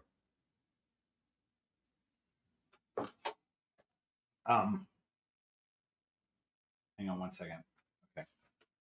Okay. Is there, by the way, is there a snake that you guys would like to see? Since David was about to request Maya or Banjo. Banjo is my male black-headed python, for those of you who don't know. And he ate a few days ago, and I haven't seen him since. So he's working on digestion, I think. So let me know in the chat here if there's anybody that you guys want to see, and I'll try to make it happen if we can. Okay, Brianna is asking, how would you go about weighing a snake that doesn't like to stay still? A few of mine, not pythons, so maybe you don't have this issue. I do have this issue. We're going to talk about it in a second. Are so quick that I've taken to judging them based on body condition and activity level, which seems to be an okay substitute. Yeah, I mean, it's always body condition is always good, but it's also good to know sometimes. Like I wanted to weigh Echo and Stella yesterday because I've been trying to bulk up Echo by feeding her medium/large rats, and I'm feeding Stella those also. But Echo has, like, there's been times where Stella gets a quail and Echo gets a medium-large rat. So Echo's been getting more nutrition than Stella over the last few months. And I just wanted to see how they compared. And they're impossible to weigh. They never stay still, and they straighten out all the time. So what I do is I get a little bin with a lid, like a small bin, and I take them and I just fold them up into that bin. I put them in there and I put the lid on, lock the lid. And so you weigh the bin first, and you tear, you hit tear on your scale, and then you put the snake in the bin and weigh it, and it will weigh just your snake without the weight of the bin. That's how it's done. I just did it yesterday. Randy's asking for Freya. No, Freya's super gravid. I have been waiting for her to lay eggs. I'm just going to look on her right now. I thought she was going to lay eggs over a week ago. And the problem is I didn't catch her ovulation, so I don't quite know where she's at. But just based on how she's been sitting, I was like, oh, she's ready to lay. But she hasn't laid eggs yet. So there's a few snakes like Freya that I can't take out because they are getting ready to lay some eggs. But I've got a nest ready for her. I'm gonna have her maternally incubate. So I've got her maternal incubation nest already. And I'll tell you this. Here's an interesting bit of behavior. So the other day, this was a week and a half ago, I was getting that nest ready. So this is Freya, who knows me really well, has never been defensive before, but she's getting ready to lay some eggs. So basically the nest for maternal incubation that I put together is just extra cocoa husk mixed with sphagnum moss. And then we wet that down. So that's really good. I want her humidity to be right around 90% and or more. And that's what she'll incubate at. And so we want a lot of moisture around her, but not on the eggs. So I don't want like wetness getting onto the eggs. And that's the idea. So I start putting that together, and I'm messing with her nest. She's like right here, and I'm messing, like she's curled up here, and I'm messing with all the stuff right here, right? And she decides that she doesn't like it. And she strikes at me so hard and fast, but she doesn't bite. It's a bluff strike, and she just bumps me with her nose, which I really appreciated. She was like, hey, quit messing with my nest. I'm getting ready to lay eggs here. And so she hits me with her nose, and then I just used a hook to finish what I was doing. But she was telling me that she didn't want me around. But I think this is all speculation. You can never know what's in a snake's brain. But I think that she knew it was me, knows that I meant her no harm, but she just doesn't want me in there. And she was telling me to get out without actually biting me. She could have easily bitten me with that strike, So I appreciated her politeness. That's her way of politely asking me to quit messing around with her stuff. Okay. So Cheyenne, thanks for the super chat. Are ball pythons picky about who takes them out of their tank for socialization? I would say no, even though you're going to have a lot of people say, yeah, my snake loves my husband, but hates me, or loves my wife, there's Maya coming out. You'll see them say that, but I haven't really experienced that. I do think that snakes know their keeper, the person who handles them mostly. And I mean, hang on, I just want to. Okay, we got no reaction here. This is normal Maya behavior. Great, perfect. Let me just try something here. Closer to her neck, picking her up. Okay. You guys, I feel so much better about this. Just touching her head here. She's not head shy at all. Really? Okay, great. All right, do your thing, Mama. Okay, that makes me really happy. Still concerning what she did earlier, but the fact that she's not continuing it is great. Good. Okay. What was I saying? I've completely forgot what I was talking about. Hang on. So the one thing I have noticed is that, and I've talked about this before, when people come over and I put a snake in their hands, that snake will immediately turn around like a baby would to their mother and be like, let me go to this guy because they're more comfortable with me. They know me and they know they can smell this person. They know that this is a different smell. This is not something they're used to. So, I mean, I guess that could happen when somebody goes into their cage to pick them up. I suppose that could potentially happen. I haven't experienced it just because I'm usually the person going into my snake's cage to pick them up.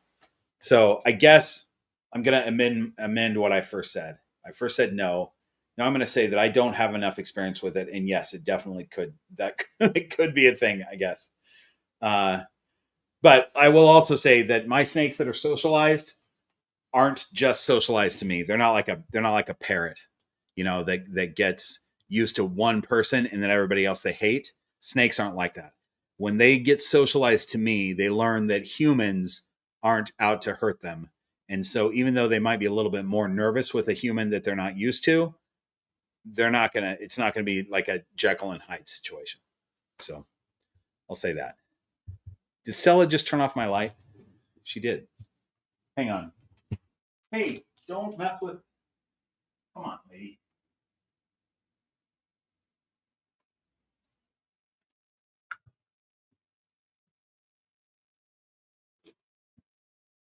Okay, you go through that. What happened here? Did you turn off the whole light? Hang on, I'm fixing a light strip here. Did you turn off the whole strip? What did you do? Be right back. Hang on.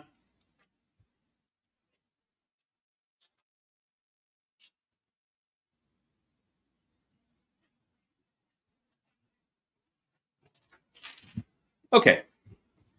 Not a problem. Just standard Maya shenanigans. Okay.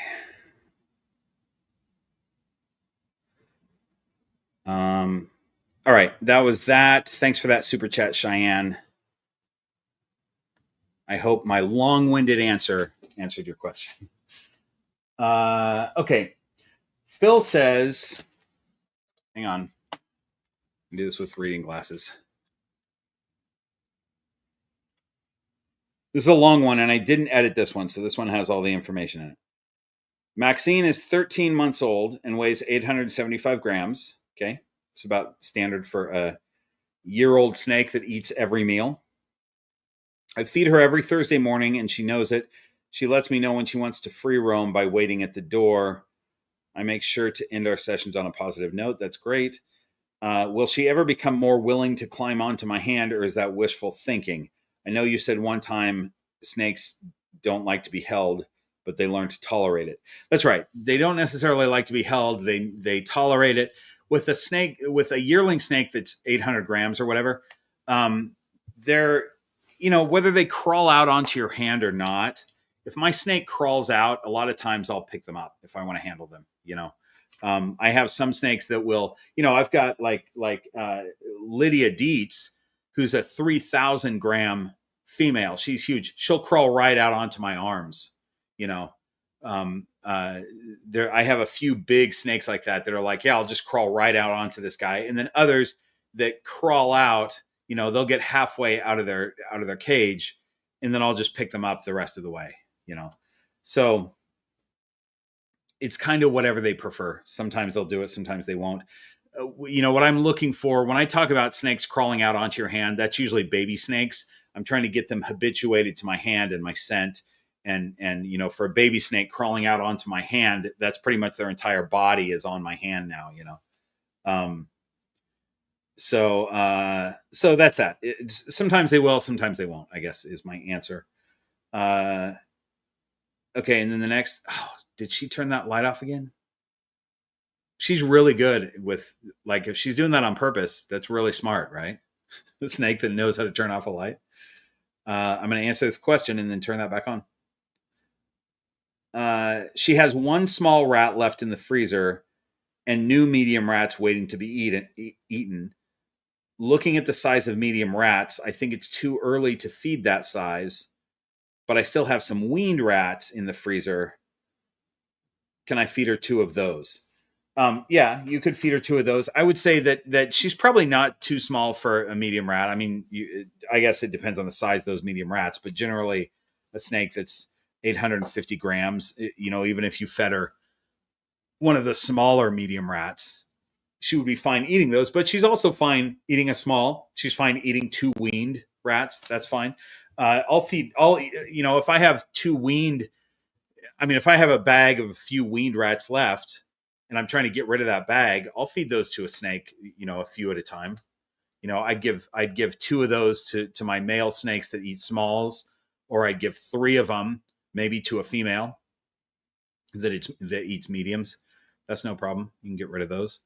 But I would also say that she's probably fine eating a medium rat. If that you could weigh her.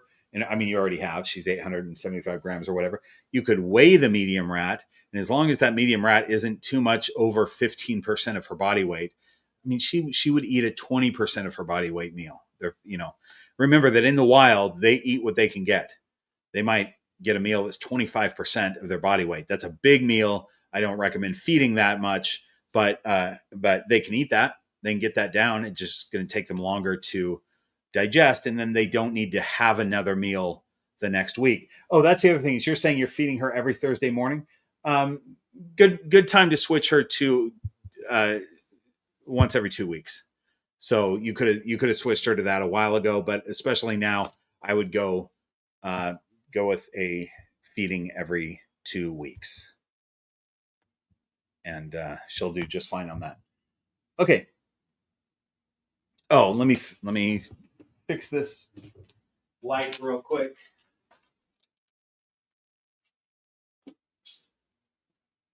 Hey, quit messing with the electrical stuff.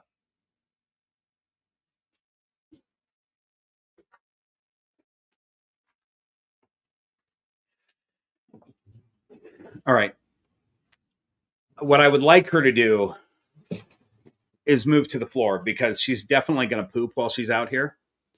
This is something, I think I've talked about this before on live streams. Maybe I've just talked to Patreon about it, but this particular species has, I think that's not her. I think my light is just having a problem. This particular species poops more often. They have a higher metabolism than any other python. Maybe womas are probably the same, but they poop more often. And Maya has a thing where she doesn't want to poop in her cage. So I try to not let her out for about a week after she's eaten, but or not a week, because she eats more often too. It's usually about 3 or 4 days. I try to get her to poop in her cage, and she hasn't yet, because she's waiting to do it out here. So I want her to move to the floor, because if she poops on my wood floor, that's easy to clean up. But I always tell people that talk about it online, they're like, oh, you free roam your snakes, there must be poop everywhere. I always explain to them that pythons generally poop once every 5 weeks or so. Some only poop when they shed. The one exception, and I don't ever say this because it would be too long of a comment, but the big exception here would be the black-headed pythons, which have a higher metabolism. And I do have to keep up with their poop when they're out in the, in the room. But it's better than if I had goats, right? If I had goats in here, there'd be poop everywhere. So, but I would want goats. I still would. I would do the work of cleaning up goats' poop. If I had a chance to have goats in my house, absolutely. Right? Am I right about that, you guys? Would you guys also have goats? All right. Let me make sure I didn't miss anything, and then we will get to. Okay. All right. Back to it.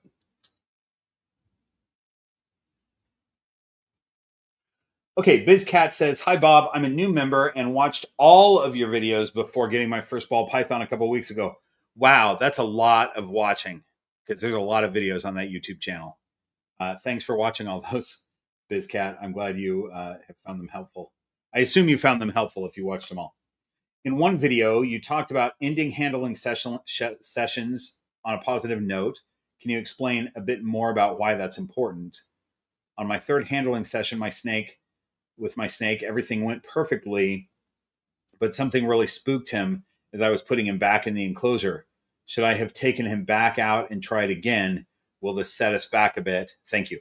Okay, so it's like I talked about before, earlier in the live stream, that if something negative happens, like your snake falls or something like that, not a big deal. I want to make sure she's not unplugging stuff.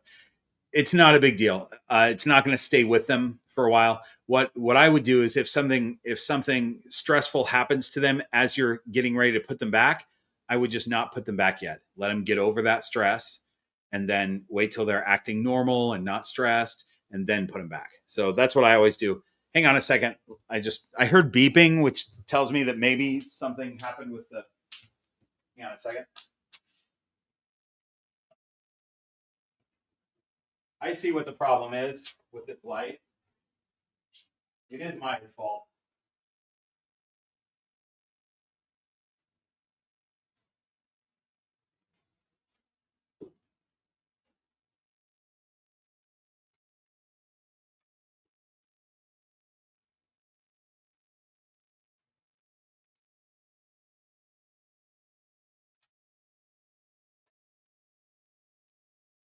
Hang on.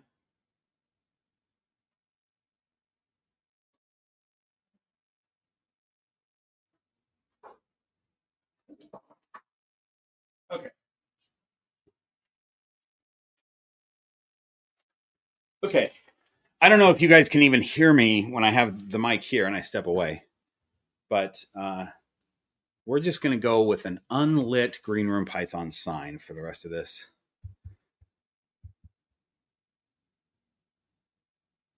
Okay. Here we go. Oh, there was another question. Oh, okay. So ending sessions on a positive note. Can you explain a bit more about why that's important? Yeah. So I think that, and again, this is one of those things that's a bit of speculation, right? As to how important this is, but I think it's important, so I do it. I make sure that when that snake is put back in their cage, they're relaxed and feeling the least amount of stress when they get to find their cage. So the other thing that I always talk about is that I don't just dump my snakes back in their cage. Usually especially the young ones, the ones that I'm trying to socialize, I let them notice their home, and then they get to crawl off my hand and go into their home on their own. And I want them to do that when they're not stressed.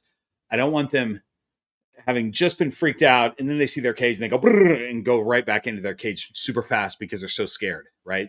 That's not a good way to end a session with the big monkey. I want them feeling normal and relaxed, and then they see their cage and they get to slowly make their way back into their cage. I think that's important, and it helps. I think it helps with socialization, with them feeling like their last experience with the big monkey wasn't scary. It wasn't bad.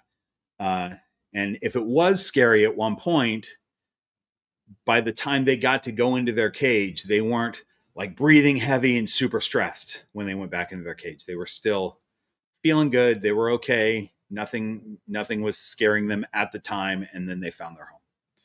So again, it's speculation as to what that does in their brain. Like, we don't know what's going on in their brain, right? So a lot of times we make guesses, and I feel like I've been pretty successful at socializing baby snakes. And so far what I've done works, I think. So that's my explanation of that.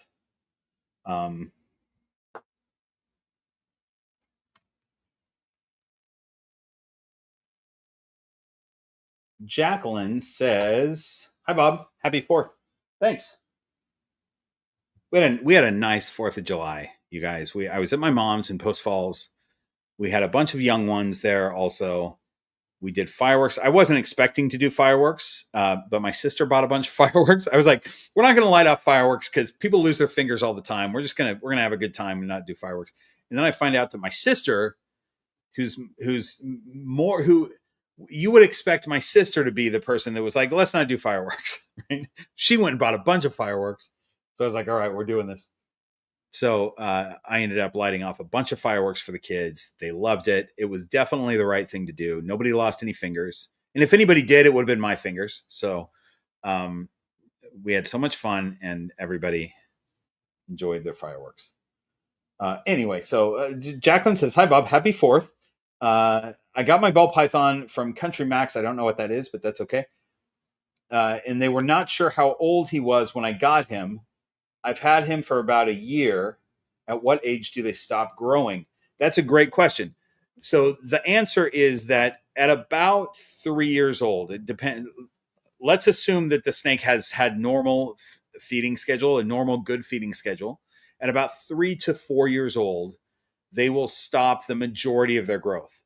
But snakes grow their entire lives. They really don't stop growing. And what you could do is, let's say you feed that snake normally for 4 years, and then you kind of taper off. You want to taper off as they get old. They get bigger. I've talked about this recently in videos that it's a big mistake to continue feeding them 10 to 15% of their body weight or the same thickness of their body as they become adults. That's way too much food. When you do that, they'll continue to grow really big and get very fat, and they'll just start getting fat stores. But my point is, if you feed them normally and you get them to a normal size, and then you taper your food back like you're supposed to, and then you just feed them the rest of their life, they'll grow a little tiny bit each year. But if you then have a year where you start feeding them a ton, you'll see growth. They'll get fatter and bigger, and they'll grow in length and stuff. We don't want to do that. We don't want to power feed our snakes. So we feed them a good amount. There are some species, we're talking about ball pythons here. And for ball pythons, we have a good feed schedule for them. I talk about what I feed my snakes. I don't feed any males anything bigger than a small rat. And here, I just want to show you a snake, since I don't have any out right now, except I have Maya roaming. Oh, there she is. So Maya is now discovering, this is brand new today. This whole cage being right here is all new today. So this will get her mind going for a while. And that plant is not, that plant right there is not stuck down with museum putty. So she could knock that over. I feel like I shouldn't let her crawl on that. Okay, let's get this male snake out there. So look at this. I'm just going to get Captain Feral out, because Captain Feral's a pretty big snake for a male. Hi, buddy. Look at you. Look at you, pal. Here's Captain Feral right here.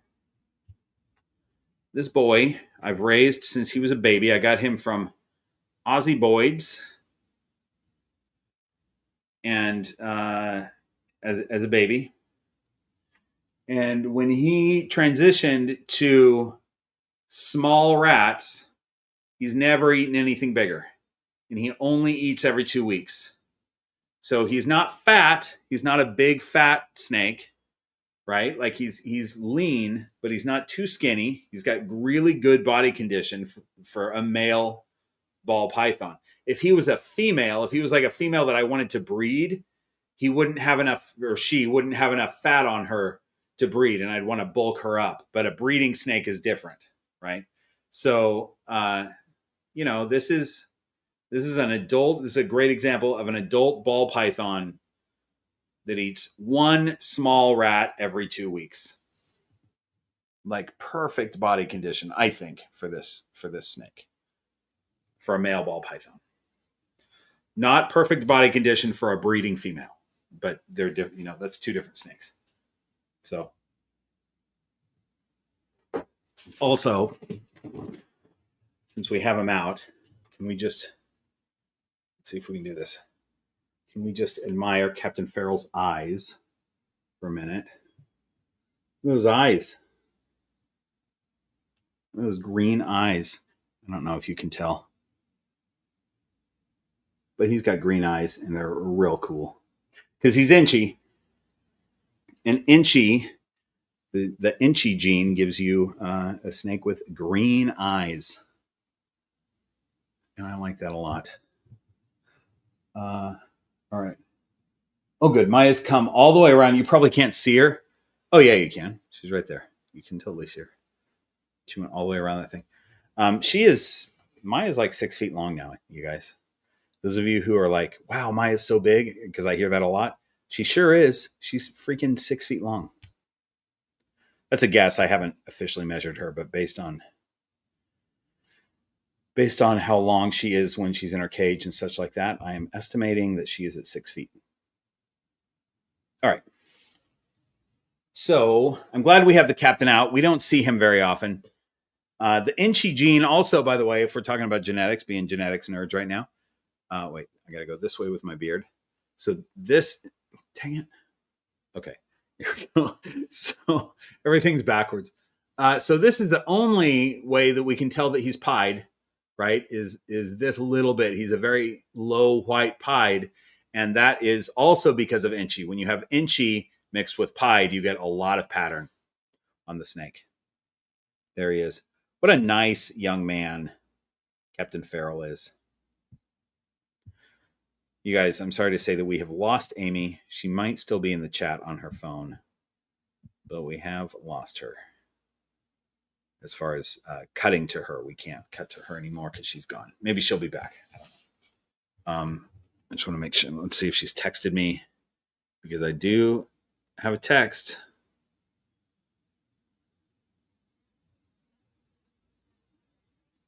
Okay, that's an old text from her. Okay.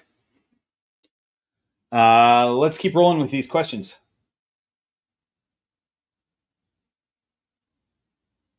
So Gwen says, I've had my ball python for a month now. She's 10 months old. Why does she eat from the bottom up? Literally, she strikes, drops it, sniffs, and then slowly starts eating at the butt. Will she eventually catch on to striking, wrapping, and starting at the head? She probably will eventually, because they kind of tend to do whatever they do at the time. But it doesn't really matter.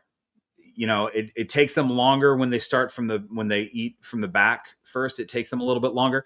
Some people get real worried, and it doesn't sound like you're worried about it because you've seen your snake successfully eat from the back. But some people get real worried, and they're like, oh no, my snake is eating from behind. What do I do? It's totally fine. They do that in the wild. Not a big deal. They can eat more efficiently when they start at the head.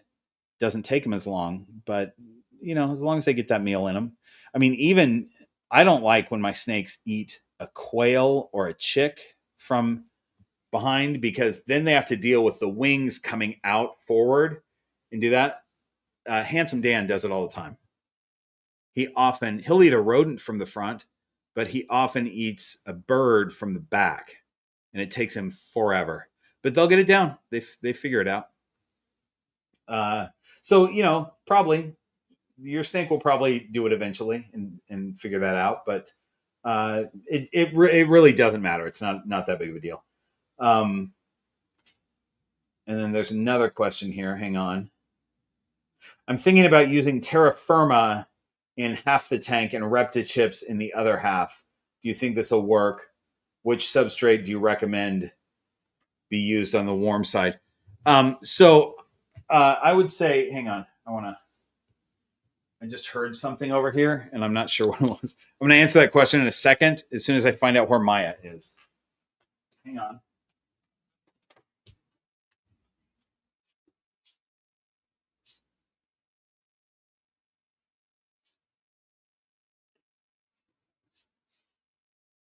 Oh. I found her. I have an air conditioning unit way up there. She's on top of it. It's not my favorite spot for her to be, but that's where she is right now. I may have to go save her. All right, but let me answer this question first. Hopefully she'll just turn around and get off it herself. Okay, so as far as going, I don't know. I mean, your better bet would be to mix your terra firma with Repta chips. I wouldn't. I mean, there's not really a reason to go half and half. I don't think, unless you have a reason that I'm not thinking of. I would just mix it together and put a mix in there. And as far as on the warm side or the cool side, it doesn't really matter. You know, I would just have a mix of the two and put it all in there. You guys, Amy is back. She's back with her third computer attempt. It might work. Say something, Amy. Let's see. I'm trying so hard, guys.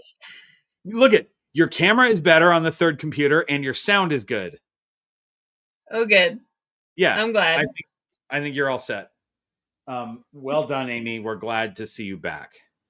Thanks. Okay. It's lovely to see you. So since Amy's, we'll talk about this in a second. All right. Okay. Bye, Amy. Bye. I always cut her off right on her buys. What I was going to say is we're planning to do some special shenanigans on the next live stream. And the reason is, you guys, I don't ever care about my birthday. When you're old like me, a birthday doesn't matter. However, I realized that next month's live stream falls on August 7th, and that is the day of my birth. So I think extra shenanigans would be fun on that day. So there's going to be some surprises, and Amy's in on some of the surprises. So, hopefully you can make it. That is an August 7th live stream. Put it in your calendars now. It's going to be fun. And it might go longer than 4.5 hours. Maybe because it's my birthday, maybe it'll be a super long one. I don't know. We'll see. Okay.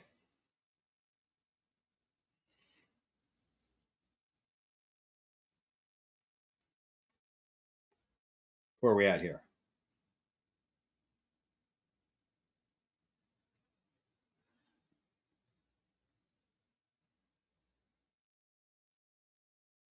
Did I get all these? Hang on. Oh, I did. Okay. Aaron says, I'm in Pittsburgh, and with the heat waves we've been having, my one ball python girl, Zara, is in a non-air conditioned room. Her cool side, I keep at 75, and it's raising to 85 during the heat spells. Is this a major issue off and on? My other 3 snakes are in my bedroom, which is air conditioned, and I don't have room to currently move Zara into the bedroom. But will the 85 cool side temp off and on be harmful to her? She does have a large water bowl to soak in if need be. Yeah, I mean, as long as your warm side isn't getting the extra heat would be. I mean, the extra heat on the warm side would be more of a problem. But my guess is that you've got your heater on a thermostat, so that heater just isn't working as hard when it's 85 degrees in the cage. It only needs to bump it up 3 degrees or something on the warm side. So 85 is not that big of a deal. There are plenty of snakes that are kept. A lot of times there will be like breeders who keep their snakes on ambient temp, meaning they live in a tropical region or something like that, where they don't need to have a warm side. And that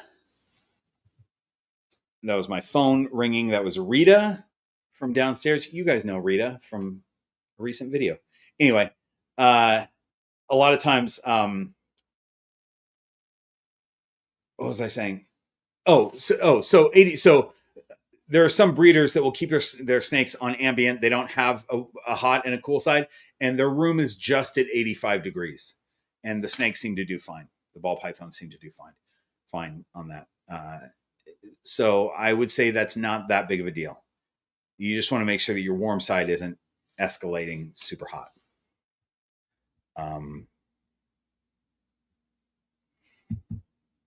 Okay. Lori says, August 7th already on my calendar. I have several bred live that hatch that date. You should feel honored. It's funny. I love that you track all their birthdays, Lori. That's fantastic. And I know Brettles pythons are your favorites, so I definitely feel honored. I'm a big fan of my Brettles python, Koa. In fact, I should bring Koa out. We should show him. Speaking of that, I will show Koa in Lori's honor. Also, how have we not shown Douglas yet, you guys? I gotta pull Douglas out. I got a number of snakes to show. Crisis Corp says Rita should join the live stream. She should. I should have her come up. However, this is the time when her 1-year-old daughter is probably going to bed. I know what she's calling me for. She probably made pasta, and she wants me to come and eat. She provides me with food all the time. Oh, there you are. Hi, lady. Hang on. I gotta save. I gotta put a ball python back, and I gotta save a black-headed python. Hang on a second.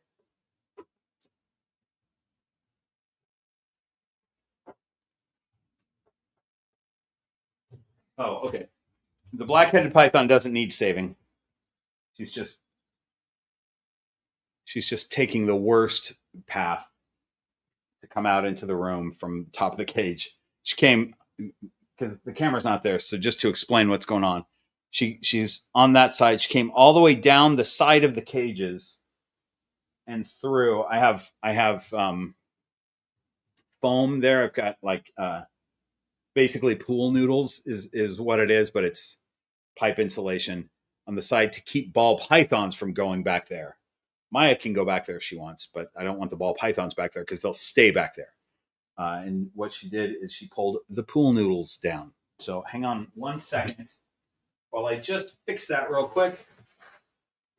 All right. And now she is basically at my feet. Oh, I was going to get another snake. I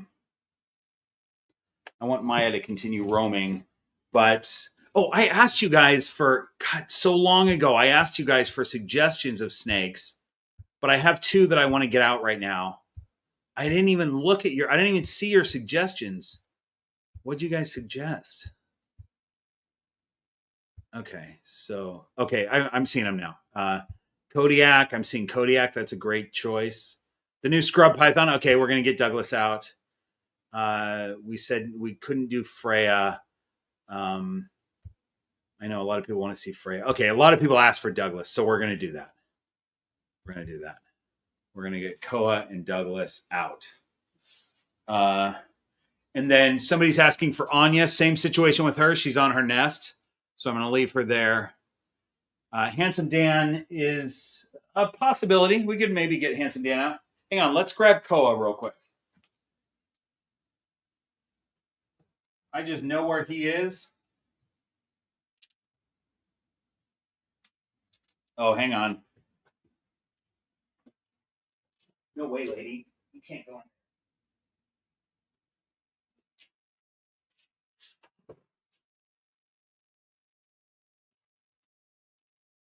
You just got to close doors. I'm closing doors because again, Maya is gonna poop for sure when she's out here. I don't want her going in other rooms because I want to know when she poops so I can get it up immediately. All right. Koa is in his sky hide. I'll be shocked if he's not. Oh man, I am shocked. He's not. I said that so confidently that he would be in his sky hide. Where is he? Oh, I found him. He's in a different hide. Oh, and I see isopods. I love seeing live isopods because I don't see them very often, and I always wonder if they're still there.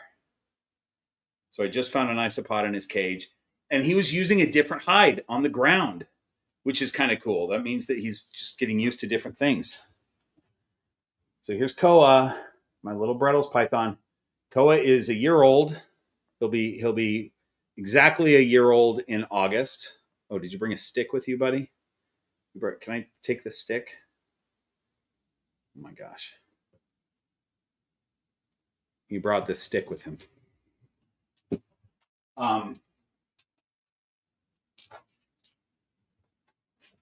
So, yearling Brettles python.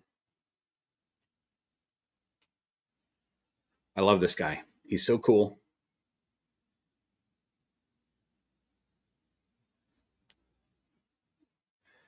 And we're working on his confidence. He does okay being handled, but when he's out, when I have him free roaming, and I say that in quotes because he's never actually free roaming, I'm keeping my eyes on him all the time because he's still tiny. But if I put him on the snake wall, he's not really exploring it. He's finding a spot and stopping and just hanging out. And really, I mean, I kind of expect a Brettles python to explore a little bit more, and I think once he gets some size on him, he'll do that. But that's Handsome Dan does the same thing, but it's not. Handsome Dan isn't a nervous snake. He just does it because he's trying to find a place to sit for the day, you know. But I think that a boa is less active in general than a Brettles python would be, you know. Lori, am I right about that? You've got all kinds of Brettles python experience. Put in the chat if I'm right about that. And feel free to tell me if I'm wrong, because I'm often wrong. But how cool is Koa, right? Wait, let's see if we can get this thing to focus on his head. I bet it won't.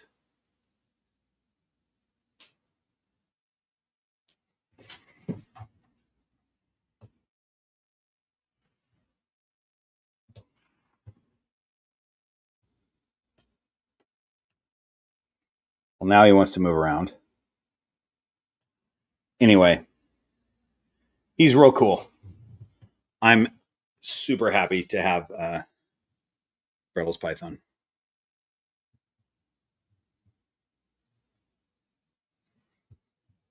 Amy, thanks for your question.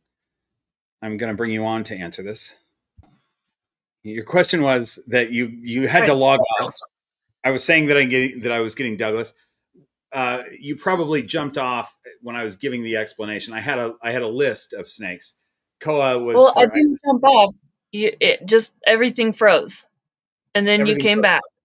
Okay. And you had Koa instead of Douglas. Right.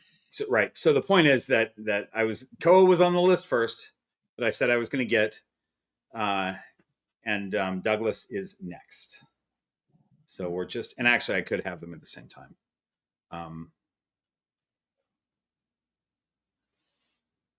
Oh yeah, Lori, I've heard this before too. Lori's saying, here, Amy, I'm gonna drop you off for a second. Laura's saying that if Koa is full hypo, I find that morph to be more reactive and shy. Yeah, and he is. I think he is 100% hypo. So yeah, I've heard that as well. I forgot about that. So that might be a reason for it.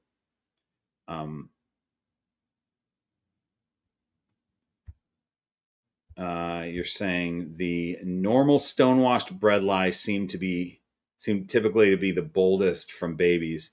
Koa will gain confidence. Yeah, I figure that he will. I'm not worried about him at all. I just think he's a small snake, and not as confident.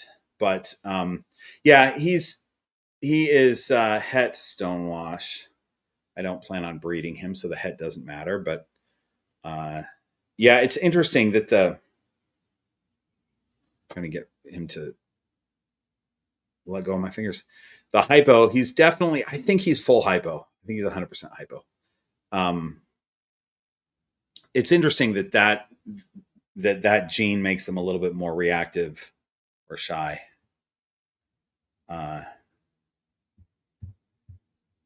Corey, this is a great question. And the answer is nobody really knows for sure. My mom claims that she has a birth certificate on me that says that I was born in 1973, but who knows if, my mom could be lying about that. We don't know. I could be much younger than that. I could be in my 40s. I could be in my early 40s. So we really don't know for sure, because the point is we can't trust my mother. That's the whole point that I want to make here. Amy, don't just throw out a number randomly. That's not, come on. That's rude. That's just rude behavior on your part. Okay. The fact is that my beard is almost full Santa Claus, so I don't think it matters how old I am. I think this just is old man at this point. I used to have a lot of black in here that you could argue was sort of more of a young man's color for a beard, but we're going full gray here. Mystic Drake, send in a shed. It's a good idea. It's a really good idea. Just send in some exfoliated skin and see what RGI can do with it.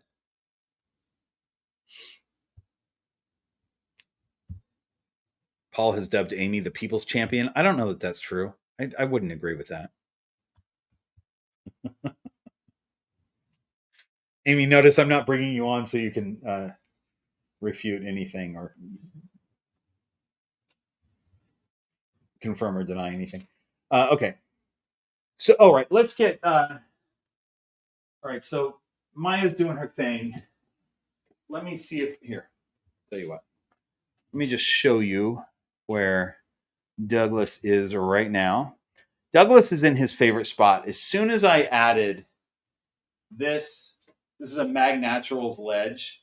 It's just magnetized. It's a cliff. He found it. He used his sky hide for the first day that he was in this cage. I almost never see him in a sky hide anymore.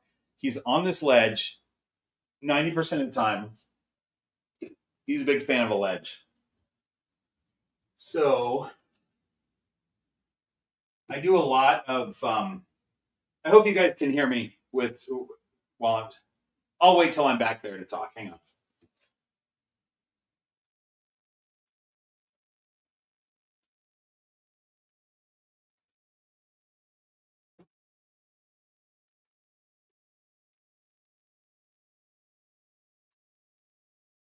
Okay. I do a lot of choice-based handling with Douglas, but he does, I rarely just grab him off his ledge like that, but he does okay with it.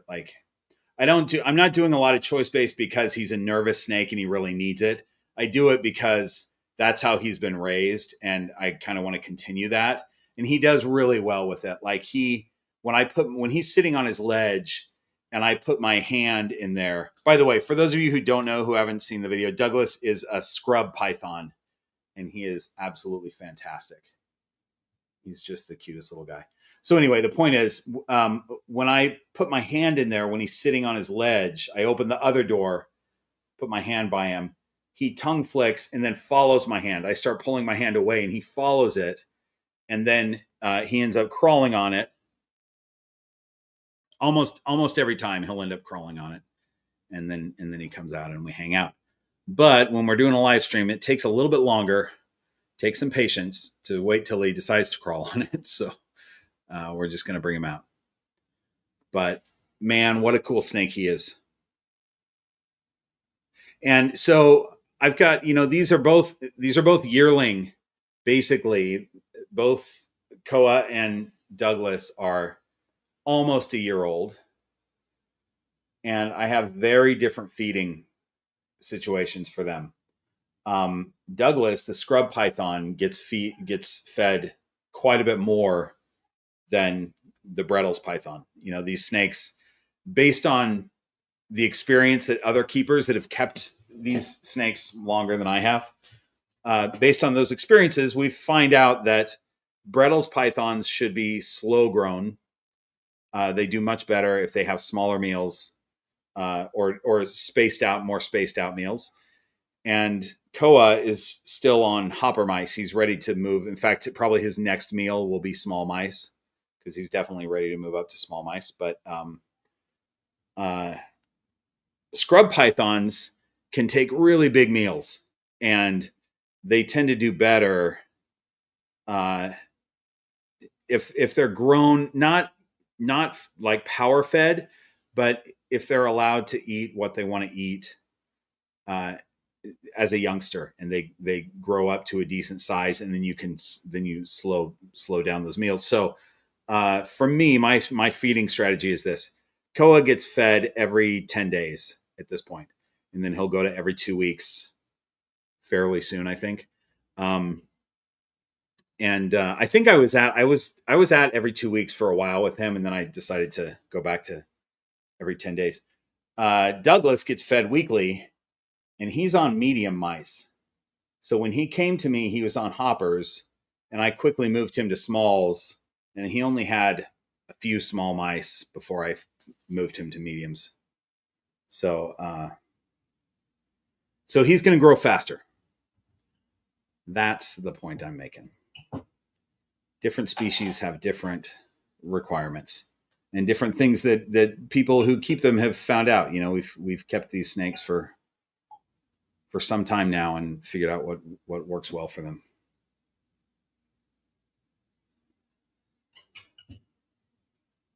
But both of them are awesome snakes, totally different personalities. So Koa has found what he thinks is comfortable on my hat here, and Douglas, who doesn't need to be crawling all over Koa. If Douglas was on my hat, he wouldn't just stop. He would keep going. He likes to move around and see things. He's not nervous at all. He wants to explore everything. So I had last night I was going to bed. It was like 10 o'clock. I was ready for bed, and I noticed that Douglas is coming off of his cliff. And if I see him crawling off of his cliff, I'm definitely going to open the door and show him my hand. So I did that. He crawled right onto my hand, and I went, okay, well, this is a good opportunity for him to check out the snake wall for a little bit. So I'll give him 10 minutes on the snake wall. So I gave him an hour on the snake wall, but he went real slow, but he was always moving. He would stop for a little bit, and then he'd move to the next thing, and just, he just got a chance to explore and discover what the snake wall was all about. So that was cool. This one I'll put on the snake wall, and he finds his spot that he's comfortable with, and I let him sit there for an hour, and then I put him back.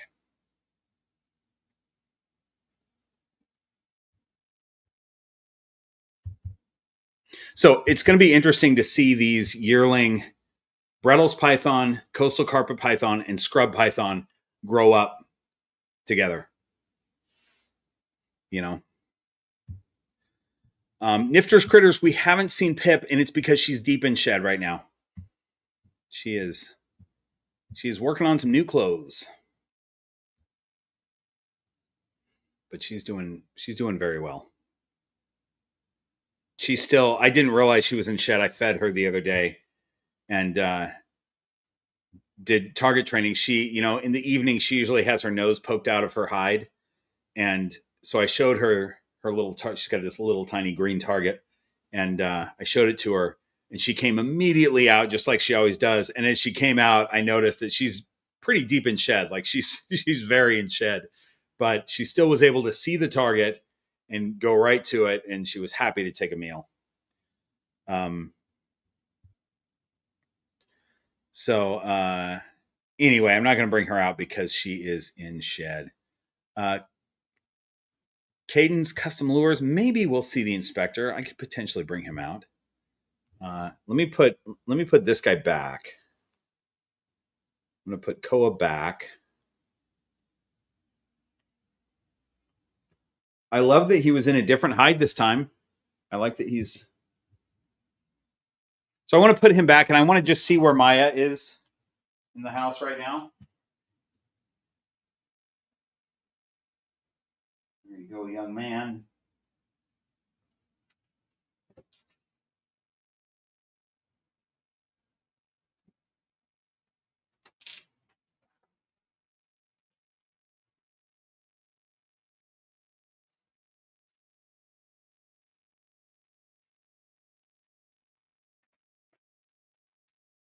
All right, found her.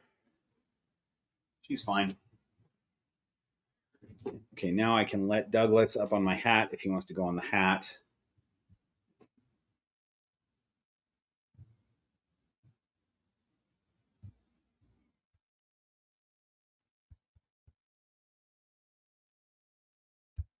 Okay, let's get back to some of these questions. And then when I put Douglas back, we will get out some ball pythons that you guys have requested. Oh, I get to turn a page again.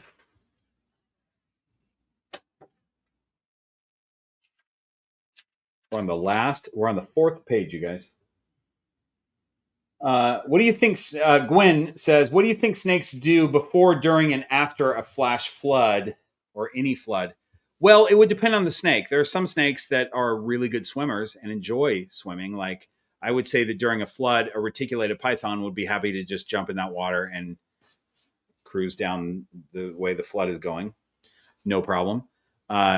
We know that just from what the locals, I think the locals told Dave Kaufman when he did his ball python video that during floods in their area, the snakes take to the trees. And so a lot of people who think that ball pythons are arboreal took that as proof that ball pythons are arboreal. They are not. That does not make them arboreal. Just about any animal in the world can get into a tree, especially during a flood. That does not mean that they spend a good portion of their lives in a tree. And also, many ball pythons live in areas where trees are not a thing. So they don't have trees to get into.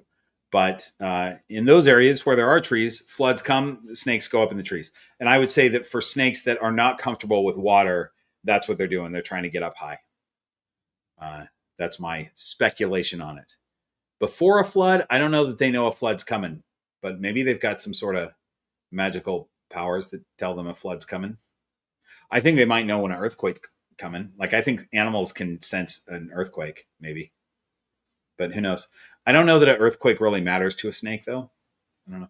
I will say that the last earthquake that we really felt here in California, which was only a couple months ago, I think, I was sitting right here. And so during that quake, we were shaking, and I was looking at my snakes that were out and in their cages. And I can tell you that there was no reaction at all. They didn't. I thought they would react. I was like, oh my gosh, there's an earthquake right now, and I can see what the snakes are do during an earthquake. They did nothing. There was no reaction. So that was kind of interesting. Jenna McKeegan, lovely to see you here. Tell the girls hi. Sam really got big and confident when he started on medium mice. He had a huge growth spurt at about 18 months. At 2, he's over 4 feet now. Oh, that's interesting. So at 18 months, he was on medium mice. So I'm switching Koa to smalls, and he's almost at 12 months. I feel like Koa and Bella both have probably been on hoppers for a lot longer than they should have been. I probably could have switched them. I could have switched them early. Willie, I miss you too, man. When you got to come to my house. I don't, guys. Right now, my automobile. I have an automobile that I drive around. when I need to get places. And it's currently in the Northwest until the end of August because I'm kind of going back and forth. And so I'm used to going to Willie's house. Willie's got a great place. Willie and Tara have a great place in Malibu that I love to go to on the weekends. And I love to drive that automobile that I was just talking about to their house. But I can't do that now because when I'm home in between these festivals, I don't have a car. So, Willie, look, if you miss me, you got to come to me. Come hang out with my snakes. But if you guys follow Willie's Reptiles, and you should because he makes awesome content, he has been getting new stuff, new reptiles, and a bunch of new tarantulas, which I don't know how I feel about that. But he's been getting a lot of new snakes and a lot of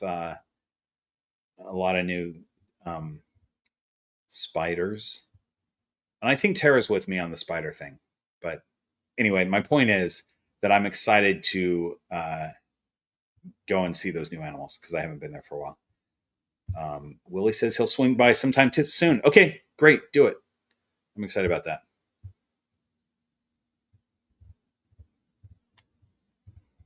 Willie says, I blame, wait, hang on. Sorry, Greg. Hang on a second. I blame most of my reptile purchases on Bob.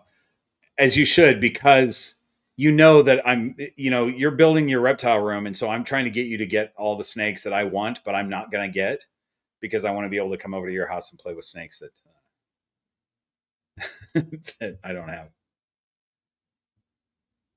Tara says, hi, Bob. That's all. That's so nice. I appreciate the super chat, Tara. Lovely to see you here.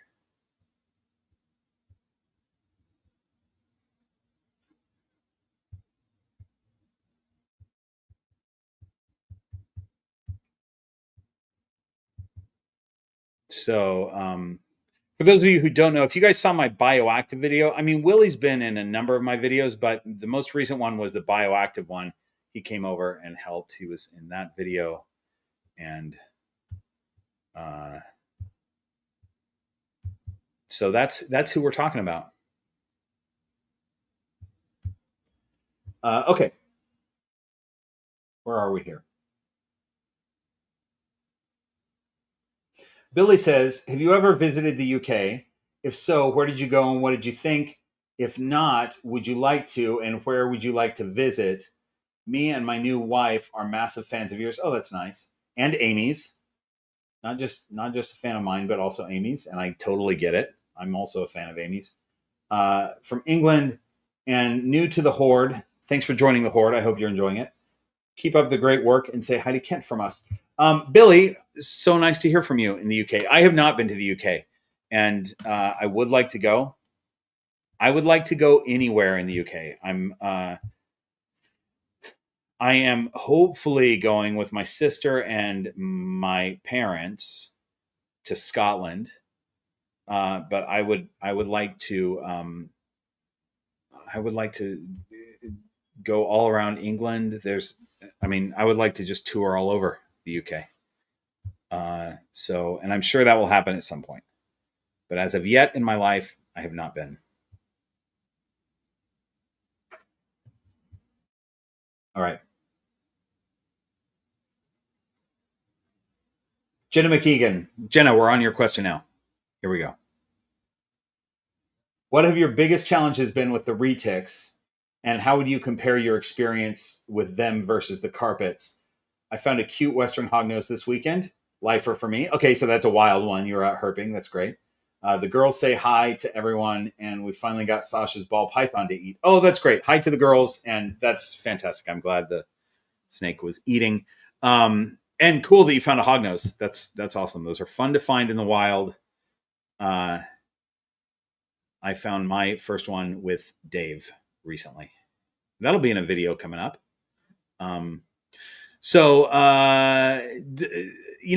It's hard to compare my retic experience with the carpet pythons because their personalities are so different right now. But I will say that my biggest challenge with the retics are just, and it's not really a challenge. It's one of the things that I love about them. And it's that kind of require more attention. And it's not, I don't mean that they want attention from me. It's that they need to be out of their cage more, cruising around more. And I know a lot of people keep retics in their cage their whole life and they don't come out and whatever, but mine are used to coming out and they know that they can come out. They're very smart, very intelligent, very active. I love that about them, but it requires more work. It requires me to, be constantly opening cages for them and such like that. I think as far as the actual challenge, I'll just let you see what's going on here. The actual challenge with them is their food drive is big thing. You've got to be, I mean, people that have seen my channel for a long time know that I've been bit by Echo so many times on camera, a lot. If I'm not paying attention, I've never been bit by Stella. It could happen at some point, but I would be shocked if it did. But that food drive, Echo's food drive is she will strike first and ask questions later. Stella also has a very big food drive, but she always wants to make sure it's food first, which I think is very uncommon for retics. I think most retics are probably like Echo. Hey, young man, you can't go all the way over there. You got to stay. You're too little. All right. I got the important end of him. I need the head end. Okay. I want to make sure I haven't missed it. Hold on. I think I missed a super chat. Oh no, that was Tara's. We got that. Okay. All right, here we go. So for those of you who weren't here at the beginning, by the way, I usually say this. I realize I haven't said it in a while. If you have a question for me, I don't see the chat until tomorrow. I will read the whole chat. So if you want to just say something to me, I'll read it tomorrow, but I have no way of answering it. If you have a question that you want me specifically to answer, super chat it. Otherwise, just ask your question and someone else in the chat that has experience will answer your question. But since I'm focused on wrangling a scrub python and doing these questions, I won't see it unless you super chat it. So there we go. But I will read anything you want to say tomorrow. Okay. Here we go. Cruz says, I have stacked PVC enclosures with RHPs running, that's radiant heat panels running, on Herbstat thermostats, and I'm having issues with my upper enclosures being heated from below. Just wondering if you've ever dealt with this and or if you have any solutions. Yeah, just that's fine. That's just like having a heat mat. So because these are all bioactive now, I don't deal with this, but all of these stacked enclosures, those were things that I had to think about. And the reason that I have 2 black-headed pythons on top of my boa, I didn't want my boa on top of the black-headed pythons because their radiant heat panels are warmer and my boa wants to stay cooler. So I put him on the bottom and then I have the black-headed pythons on the warmer side. So let's say that those cages weren't bioactive. Right now, the reason it doesn't matter is because the bioactive substrate is so thick that it's not heating through the substrate. But let's say I just had them on cocoa husk like I did before. This is Banjo's cage, and his cage would be heating Maya's floor right here quite a bit. And as long as her radiant heat panel wasn't heating it too much, that would be fine. She could have the belly heat and the overhead heat. That's just fine. And same with over here. We've got, if these weren't bioactive, we've got Echo's cage right here with a radiant heat panel on this side that I'm covering up.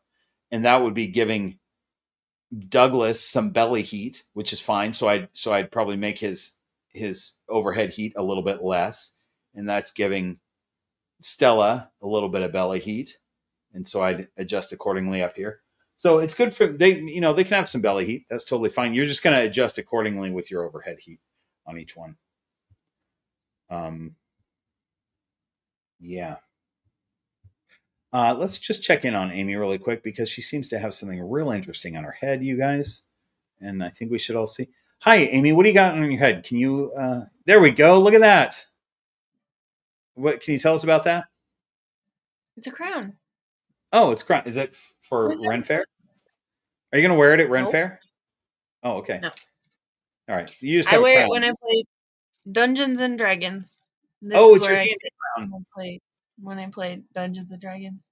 Okay, My guys. Amy D&D plays. character is an Eladrin elf, and so based on her emotions, she changes season. Her like aspect is based on seasons, which is based on her emotions. Okay. So I have So a summer crown and a winter crown wait a second. and a spring crown, So Amy plays D&D every week, you autumn guys. crown. If we let her, she will talk about Dungeons and Dragons for an hour. We Hello. cannot let her do this. It's going to make the live stream so long. That Amy, I love that you have crowns for the different seasons for your D&D character. That's fantastic. I love it. So it's a weekly thing that she does, and I love that happens. I wish I could play D&D weekly because it sounds like so much fun. I love your crown, Amy. I'm glad we got to talk about that. Thanks. Okay. All right.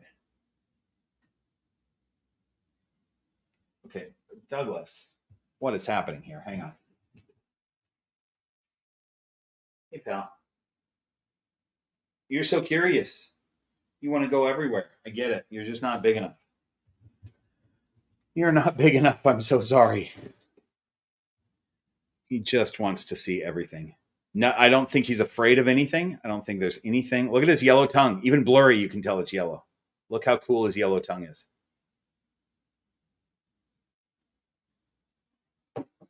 Look at that. It's black, but then the two forks are yellow. You can see that. Yeah, this guy not afraid of anything. Just happy to sit completely out in the open all the time. Just totally confident little snake. And it seems like I think of him as a baby snake, but he's really not because he is a year old. I think that's just beyond baby stage, you know. Greg, thanks for the super chat. Any tips for a California king that thinks everything is food all the time, including himself, even the day after a good meal of several pinkies? Yeah, that's kind of a California king snakes thing. And, you know, if they're super stressed, they will eat themselves. You know, it's not real common, but if I hear about a snake doing that, it's always a king snake. So just make sure they've got their, you know, the parameters are all good. They've got a big enough cage with lots of clutter and whatever they need. But yeah, they are voracious eaters, and because they eat other snakes, they will sometimes see their tail and go, "Wow, that looks delicious." Again, not common, and I think they've got to be pretty stressed to actually continue with that. I think they could accidentally grab their tail thinking it's another snake, and then they realize, oh, that's me, and they'll let go. But there have been snakes that have eaten themselves, and they don't survive that. So pretty crazy. Yeah, he doesn't really try to eat himself, but he does bite himself often. Yeah, I think he's finding, you know. So I mean, I've never kept a California king snake, but just my instinct here would be to just make sure that he's eating enough.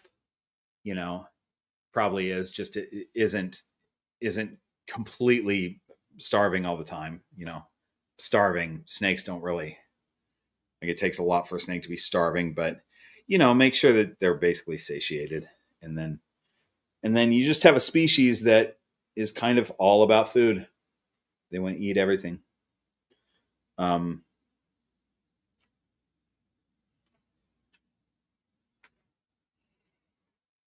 Tara's given some good advice here.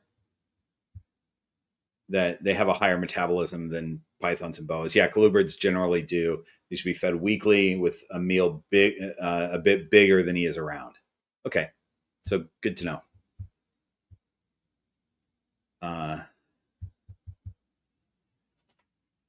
Yeah.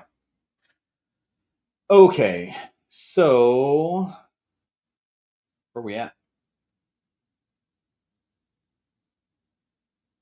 Okay, so Zach says, I'm having trouble maintaining the right temperatures in my ball python's 4x2x2 PVC enclosure. I use a 50-watt Arcadia deep heat projector on a thermostat. And I also have a 35-inch Arcadia Jungle Dawn for plant growth. So that's a grow light for plants. The Jungle Dawn seems to be adding too much heat, but if I use a fan to cool it down, it drops my humidity too much. Yeah, you shouldn't need to use a fan. Do you have any suggestions for managing this, or should I consider switching to a different plant light that produces less heat? Yeah, so here's what I find is that I have a plant light in one of my cages that's bioactive. I don't think it's that necessary. You know, the plants that you use for a snake are not going to be real fragile plants anyway. And many non-fragile plants like pothos, stuff like that, don't need a crazy amount of light. And I find that LEDs are okay for most plants. The plant lights do give off heat, so you may have to pull that out and just go with the LED. And there are some plants that may not do well with just an LED, but they probably also wouldn't do well with a snake crawling over them. So you just need real hardy plants, give them a good LED light, and that probably should be okay. You know, but you definitely don't want a plant light heating your cage up too much for the ambient temps. Oh, it didn't happen. Don't you hate that, you guys? When you're about to sneeze and then it goes away? Really sad about that. Okay, I think it's time to bring out a ball python or two. Wrong side. So let's put Douglas back. He's had a good adventure. Hey, pal, can we get your little tiny tail? There we go. All right. Everybody say goodbye to this guy with huge eyes. Come on, focus, camera. I want you guys to see his face. So sorry about this non-focusing situation. You know, if he'll let go of my hand for a second.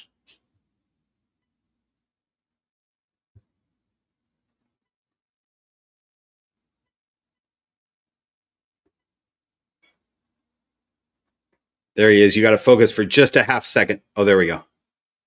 you got like a couple seconds of focus. All right, here goes Douglas.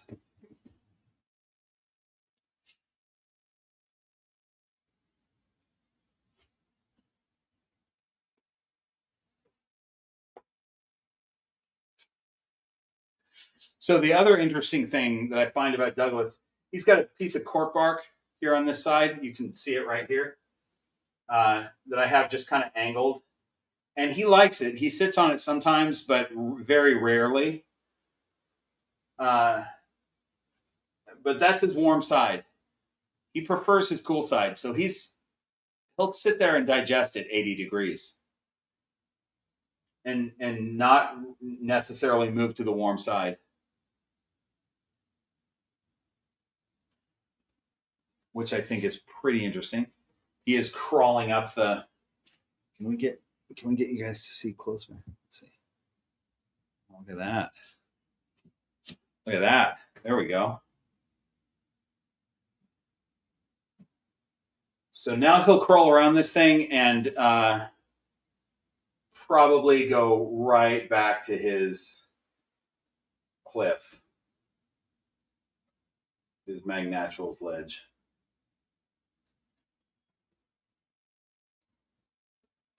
But that is a great example of a happy little snake. Like if a snake could be happy, Douglas would be the guy. All right, let me find Maya. I'll be right back.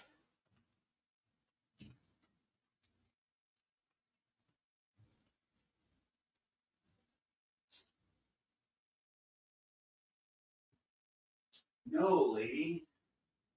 Come on.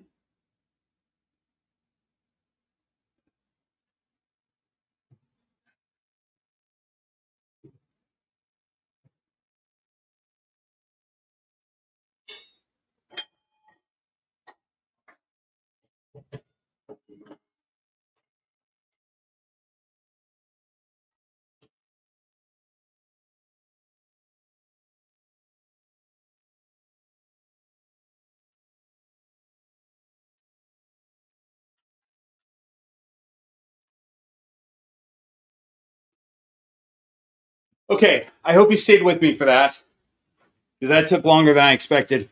But it was a great test for her because I just had to fight with her and she didn't get upset. I don't let the snakes go into my kitchen. Like if they're on the floor, it's okay, but I keep an eye on them. I don't want them in the kitchen. Obviously, I have not been keeping an eye on Maya, and she was up on the counter, like cruising around behind the microwave. And I don't want a snake on the counter, you know? So she was behind the microwave. So I had to like wrestle with her, and she's trying to wrap her uh, tail around bottles and stuff like that. And so I had to fight with her a bit, and she didn't get upset like she did right before this live stream started. So that makes me happy about that.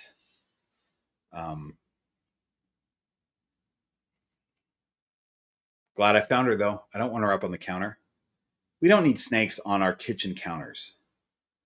It would be the same if I had cats. A lot of people let their cats up on the table and on the counters and stuff. I would not. Even though I would argue that a snake is much cleaner than a cat. I don't need snakes in my kitchen. You know?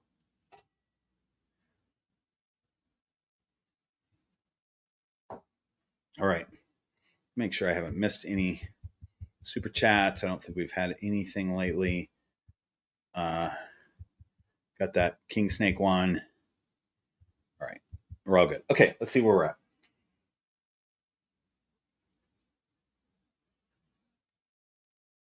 Candy's Critter says, I've started target training my snakes, a corn snake and a hognose. I decided to start feeding them pinkies so I could give them more reinforcements per session. One gets 3 pinkies, the other gets 5. Okay. I'm feeding the same weight as they were getting before. All right. That makes sense. Just in multiple small mouthfuls. Should I worry they won't get enough nutrition? What's missing in the pinky versus adult mouse? Should I dust with calcium powder? So you could dust with calcium powder. But really what you're missing is all that bone mass. So the problem with pinkies, the problem with anything that is, that's doesn't have fur really, is they also don't have much bone mass. So you are missing some nutrients when you do that. And I will say that also, now I don't have experience target training corn snakes or hognose snakes, but my guess is that they would fall in line with what I'm about to say here. Snakes figure out target training pretty quick.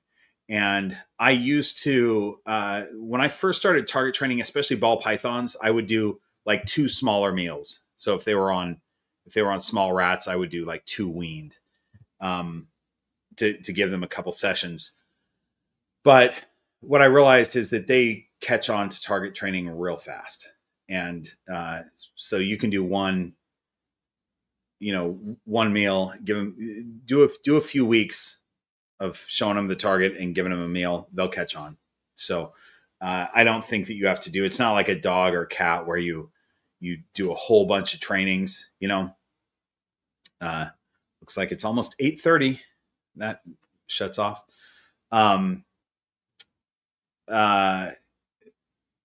So I just don't think it's necessary to do a whole bunch of little tiny meals. I would just go back to the regular meals because it's healthier for them. And they probably at this point, if you've done a few sessions, especially with all those meals, they probably have figured out that target means that food's coming. That's my thought on it. Okay. Is this our last Patreon question? You guys, I'm happy to report that we are at our last Patreon question, and we are less than 3.5 hours into this. So, and for those 150 of you that are still watching right now, I think that's great. I appreciate you being here. I think there's a lot of you that are just in and out, and that's what I expect of people. But there's a few of you, there's a handful that have been here since the beginning, and I really appreciate it. I think that's cool. Here we go. Last question. This doesn't mean we're done after this last question. I'm still gonna show some ball pythons. I'm gonna put Maya back, and then we'll pull out some ball pythons, stuff like that. But with this Q&A portion, let's see. Hang on. Lori's saying something important. I want to highlight it. You should be able to use fuzzies versus pinkies as well for hoggies and corns. Snake learned with 1 or 2 reps easily. Yeah, I agree with that. You could do like 2 reps instead of 5. You do 2 reps with the bigger. If the animal has fur, they also have some bone density, and you do a couple of reps, it'll work great. Good point, Lori. Okay. Monica says, I've been doing tons of research in preparation for my very first ball python while collecting supplies. I live in a small town with no specialized reptile stores, and I'm kind of nervous about having anything shipped. There's the sweetest little normal ball python at the local PetSmart. I visit him when I'm shopping there, and nobody has gotten him yet. My question is, why do snake enthusiasts seem to avoid the topic of chain store adoption? And is there problems that arise in the way they're cared for in the store? I watched a really old video of yours where you spoke on the topic, but wonder if you had any newer perspective or experience. So I'll say that I don't have a different perspective on this, but I'll cover it real quick because I think it's an important topic. There's 2 things. Number one, just generally, the care of snakes in stores is poor. And that's not with every pet store. There's going to be someone who works at a pet store that sees me say this. They're going to get real mad. It's not with every store. It's not with every employee. But in general, especially the big box stores, these are employees that were hired because they enjoy their dog or cat. They may not have any experience in reptiles, but the reptile department needed a new employee to stock shelves. And so that's who you're talking to when you ask them about care for your snake. The manager of that pet store may not have any experience with snakes. They may have a ton of experience with dogs and cats, but they don't know snakes. So they see something online and they're, feeding that snake pinky mice or whatever. I see that a lot, that somebody bought a snake from Petco or whatever, and they were told to feed it pinky mice because that's what the snake is eating. Way too small. Pinky rats, pinky mice, way too small for a ball python. So a lot of times they're not cared for well. That is a problem. But the bigger issue is that the idea that a big box store is selling an exotic animal like that most people don't have a lot of knowledge of is not great. And I don't think they should be selling them. And most people, I think most people in the reptile industry or that keep reptiles agree with that it's not good for the snakes that these big box stores are selling them. And what happens when you buy a snake from a pet store is you're voting with your dollar. You're saying, yeah, you should keep doing this. Take this money and buy more snakes and sell them to more people. So if people stop buying snakes from Petco and PetSmart and the big box stores, they'll stop trying to sell them because they don't sell well. Unfortunately, I don't see that happening because usually it's an impulse buy from someone that hasn't done any research. They don't know that they probably shouldn't buy from that store. They went in for kitty litter and they saw a snake and decided to buy it. But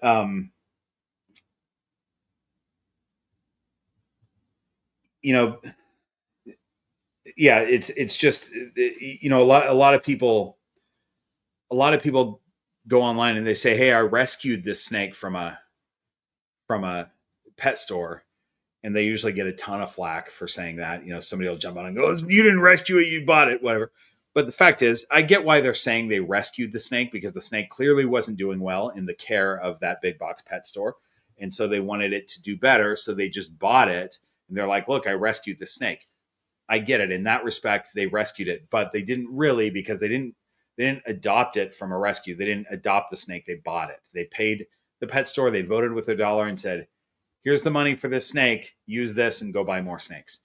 So it's not really an adoption. It's a purchase. It's not like I'm paying you the fees that you incurred when you rescued the snake. You incurred some fees in keeping it and in going to the vet. This is what you pay for when you adopt a dog or something. You go to the adoption agency. They've already incurred some fees, so you pay for that, and then you adopt the animal. That's not what happens at a store. You're just you're paying for the snake, and they're making their money, their margin on it. So I could talk about this in circles all day long, but that is the problem with it. And then you might get a snake that's not very healthy, so because it's been cared for not very well. Or you could end up with a really healthy snake that you love forever. People buy snakes at big box stores that do just fine, so that's that. That's all I got to say about that. Okay, so I've got Maya making another circle. She, I have a snake rack in front of me, and so there's tubs. She likes to go in behind the tubs. I don't allow any snakes other than Maya to go into a rack, because the ball pythons like to curl up behind the tubs, and then I have to pull the tub completely out and then take a hook to reach the snake that's curled up behind the tub. But Maya, the black-headed python, never stops moving, so she's already got her head out the other side, and she's coming out. So when she gets herself out, I'm going to put her back, and then we're going to get, okay, so somebody requested Kodiak, so we're going to do that. What was the other request? Oh, the inspector was requested. So here's what we're going to do. I'm going to let Maya do her thing. We're going to see if I can get the inspector out. I see him. He's in his hide. He's in that. There we go. He's in that hide right there. I can see his nose. But Maya's actively coming out right now, so I'm going to let her do her thing. Let's see if I can pull her out. Man, she is long. This is a long snake.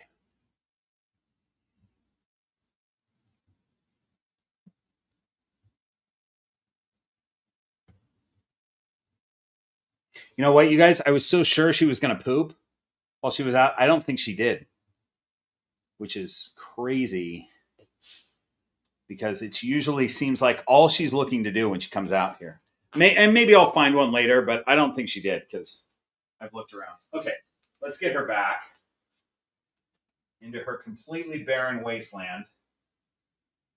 I'm excited to get new plants for Maya, because I don't know what Bioactive Supply is sending me, but they're sending me some, and I'm going to get most of them in planters. Some I'll plant probably just in the cage, and we'll see what happens. But we'll figure it out. Okay, let's see what the inspector... Let's see how he's doing. I'm going to get some Purell on my hands. Not because I think there's any disease here, because there's not, but, just to get the smell sort of neutralized. If there's any... I don't ever smell snakes, because I keep my cages clean, so my snakes don't smell, but they definitely smell each other, so I try to neutralize that if I can. All right, let's see what this guy's up to. Pal? He's all the way down in his second hide. He just had its head poking out. Oh my gosh. But I like the idea. I like the idea of bringing him out because I haven't seen him since I got back in town.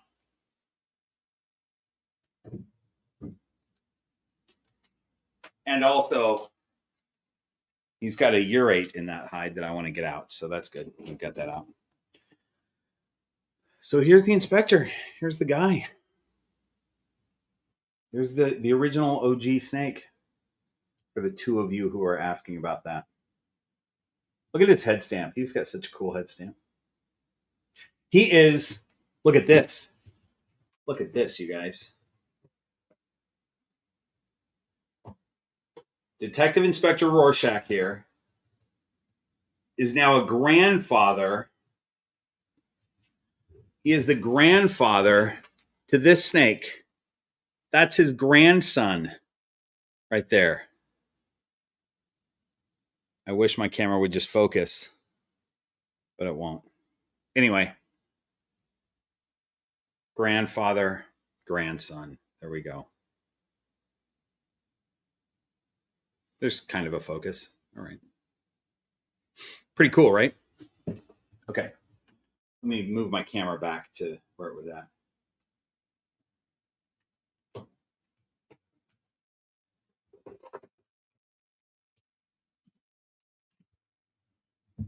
That poor little snake thought he was off the hook when I put him back in his cage last time. We'll leave him alone now. Do you want to see his son? Here. Here's the father of that snake. The inspector's son. So this is Max. Max looks a lot like his dad. The difference here, I mean, especially on camera, the difference here is Max is brighter yellow than his dad. And Max, you may not be able to see very well, but Max has spots. He's got banana spots, whereas the inspector doesn't, because the inspector is super inchy, and super inchy takes out the spots. And Max here is just one copy of the inchy gene, so he has a few spots. But both of these snakes are lovely gentlemen, and they would probably not like meeting each other at this point because they're both sexually mature males. So I'm going to put Max back.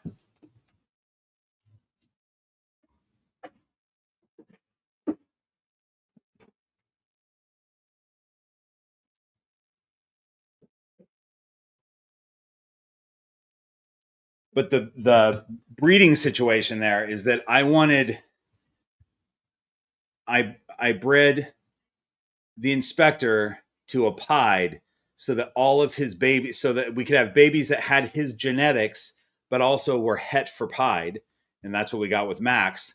And then I bred Max, since Max is het for pied, he was able to produce a baby that is visually pied, which the inspector would not be able to because he doesn't have pied in him. So that's what we were looking for, is a banana pied with some orange dream and fire and pastel and inchy. And that is what we got, but not pastel.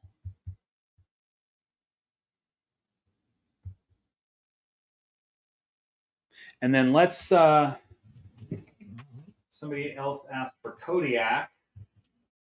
Oh, buddy, are you looking for food already? Here.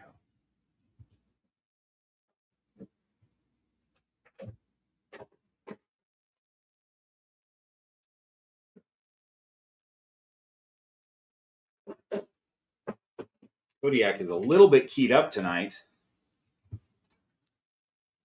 but he's doing good. This is such a cool snake. I love this guy. I mean, he's cool. His genes are cool. He's a clown pied, which is really cool, but just his personality is awesome. He's great. He's a really good snake to, in the morning, oftentimes in the morning, he is crawling out on my hand, like right onto me, and wants to hang out, and he'll just hang out around my neck. He doesn't squeeze my larynx like the inspector is doing right now. But he's just trying to get up on my hat. But anyway, he just hangs out with me a lot of times in the mornings and is happy to do that. He free roams a little bit. If I don't have any females free roaming at the time, he gets to roam around. So just a cool snake. Very happy with Kodiak. And Kodiak's going to be a papa for the first time this year to a couple of clutches that are going to be laid, I think, pretty soon. So I've got, as far as clutches coming up, I've got the Inspector I paired with Freya. Both of these snakes make awesome babies, but they haven't been paired together.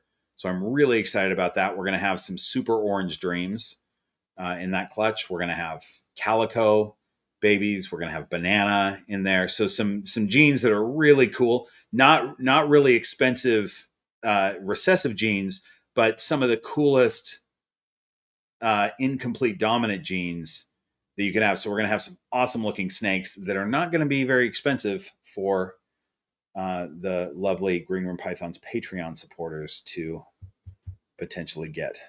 So I'm excited about that clutch. And then this snake is going to make some awesome pied het clown, het axanthic, and he's going to make some clown pieds, and that's it. Oh, here's some news that I didn't even say that I should have said at the beginning. Molly Malone. Let's look at Molly Malone for a second. Show you who we're talking about. Molly is a lovely Ultramel pet pied. Hi, Mama. Look at you. Oh, you pretty lady. Look at Molly Malone, you guys. Everybody loves Molly. She's so pretty. So Molly, when I first bred her a few years back, she produced a clutch of slugs. That's infertile eggs. And I thought, dang, that's a bummer. But that happens sometimes with first-time mamas. So we tried the next year. And she gave me a clutch of all infertile, but then one fertile egg that I didn't think was going to make it, but it did. And that produced Han. So if you guys know Han, we called him Han for Han Solo. And I have Han. He's awesome. So we got him out of that clutch. That was the only egg that was fertile. She just laid another clutch 2 weeks ago. Everything infertile. So it's a bummer. I'm going to try one more time with her, and then that'll probably be the last time that I try to breed her, because I think she just and by the way, it wasn't the male. I've bred her twice with Captain Farrell, and this year was with Kodiak. We were trying to make some pied het clown, het ultramel with her, and she gave us another clutch of slugs. So it's a bummer. Sometimes, some mamas just aren't very fertile. So we'll try one more time. I may give her a year off, and try the year after that, or maybe I'll do next year. I don't know. We'll see. But it's a bummer. She tried.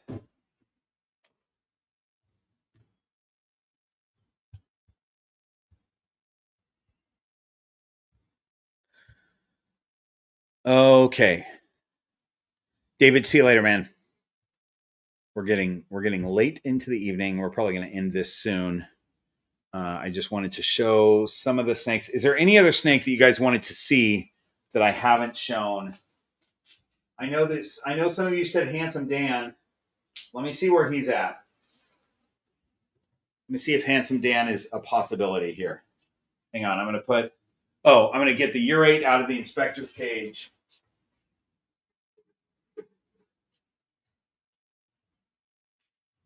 You guys don't mind if I take a moment to grab a urate, right?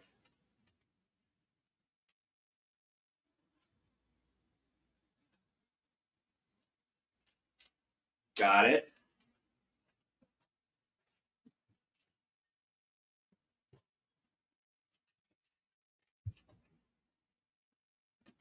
All right.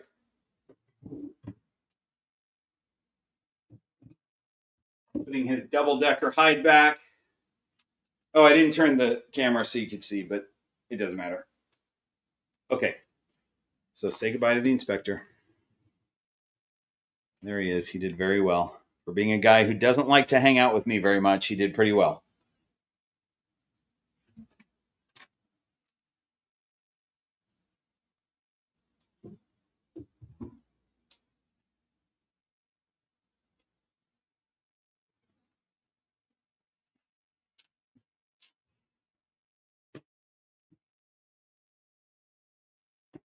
Okay. Let's see what's going on with Handsome Dan over here. Oh no, the lights just went off. Perfect timing. Now you won't be able to see. I don't know where he's at. Oh yeah, I do. I'm going to try this. I don't know how easy he's going to be to get to.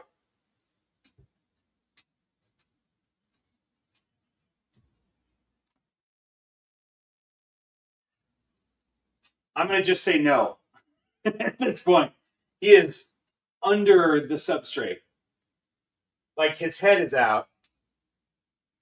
Sorry, guys. So his head is out, but his whole body is under this. Like he's buried himself.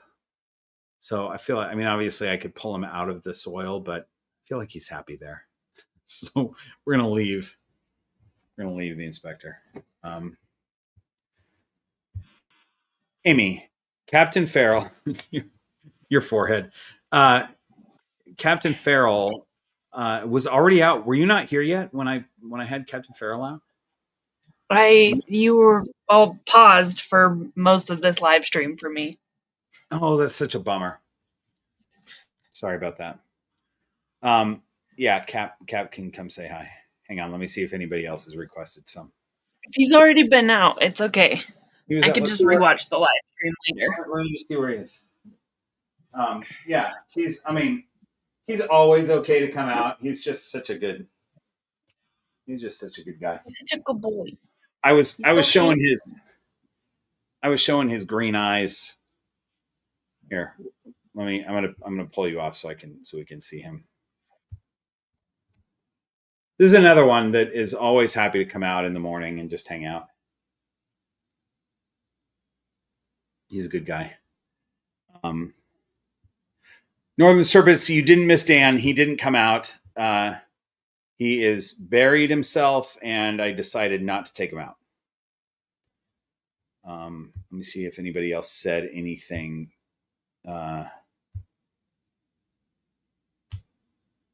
If anybody had any other suggestions, I don't see any right now. Okay. Oh, somebody asked for Kata. We could bring Kata out. She's a good one to bring out. And Lori's asking for Damara. We could bring Damara out. Damara's doing well. Oh, hi, Mama. You're ready to come out, huh? Hang on.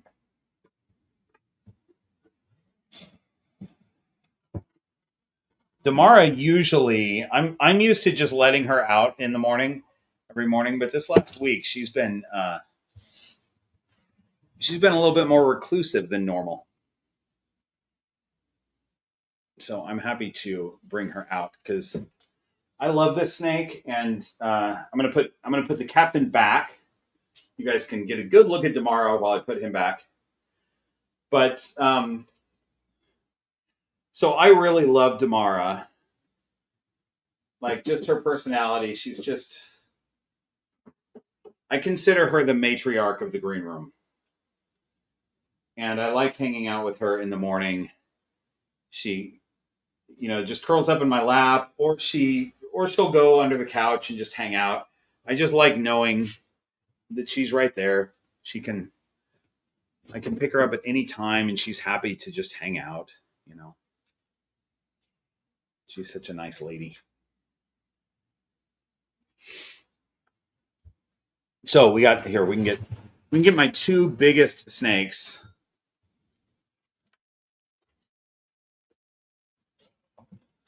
This one, Miss Kata, is kind of a little bit the opposite.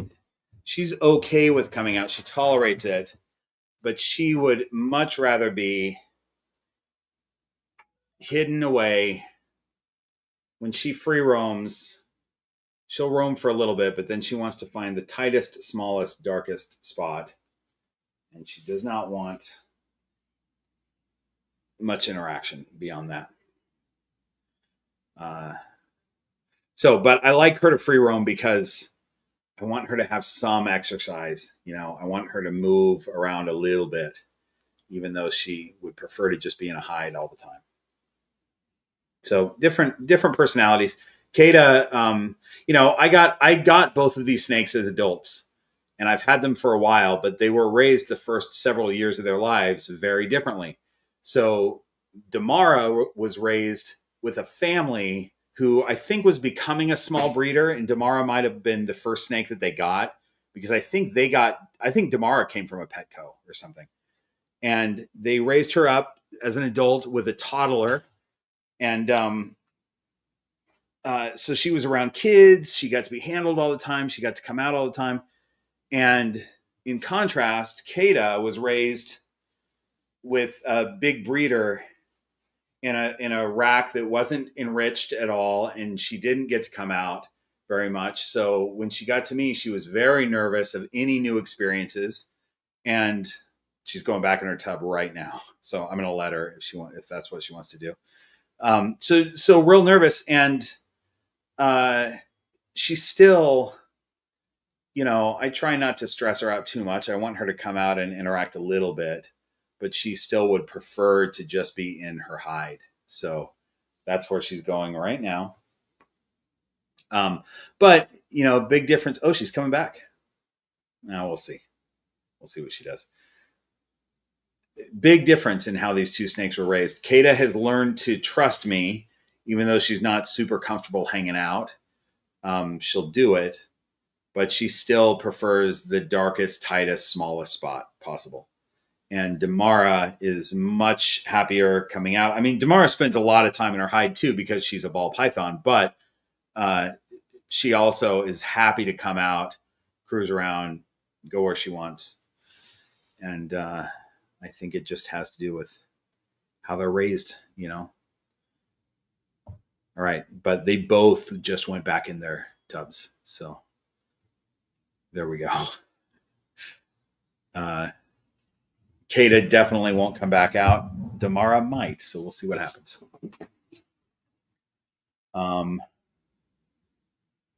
Wheelchair user 13, Stella, is doing well. I brought her out earlier. She was in the snake wall room with Echo, and I put her back. She's I don't know if you can see her, but she's up on her shelf right now. She's right there. That's not a common spot for her.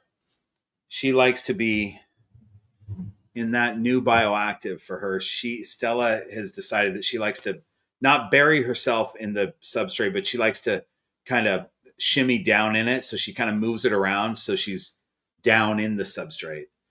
That's where she stays. I almost never see her where she is right now, which is on the shelf. And then Echo is mostly in her sky hide, but with her body out on her. If you can see her, let's see if I go this way.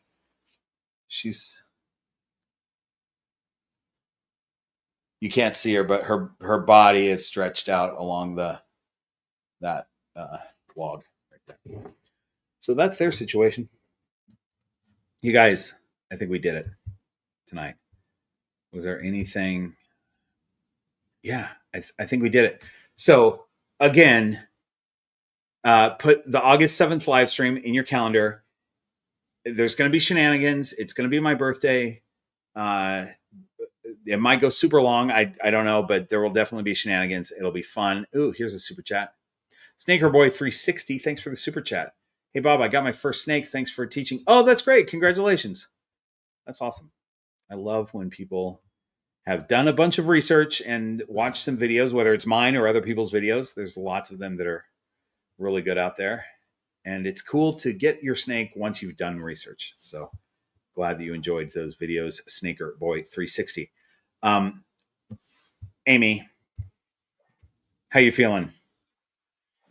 I'm very tired, but I feel good. Okay, I'm glad that you were able to be here through most of this. I'm sorry that you had these computer problems. But you know what? I think I speak for all of us when I say your crown is amazing. It's clearly a fancier hat than what I'm wearing. I like to wear fancy hats, but you've outdone me with a crown of flowers, and Thank you. we all appreciate it. Okay. All right, you guys. Bye, everybody. See you next month for the next live stream, and see you next week for that. Oh, wait, hold on. There's another super chat. I'm going to get this real quick. Does that say Pioneer? Pioneer? Okay. Pioneer. Pioneer. Yeah. Thanks for that super chat. I couldn't join that long tonight. I can't believe how long your live video is going. Wow, good job. I wish I had some of that scotch. Oh, it's Pepper Queen. This is Pepper Queen. Pioneer is Pepper Queen. Hi, Rebecca. Lovely to see you. Glad you can make it for a little bit. And yes, these live streams go real long, but I feel like I'm cutting this one short because we're not even at the 4-hour mark yet, you guys. We're 4 minutes away from 4 hours. And that's it. So that's it. All right, you guys. Thanks so much for being here. See you next month, and see you next week for a regular produced video. Bye, everybody. Bye.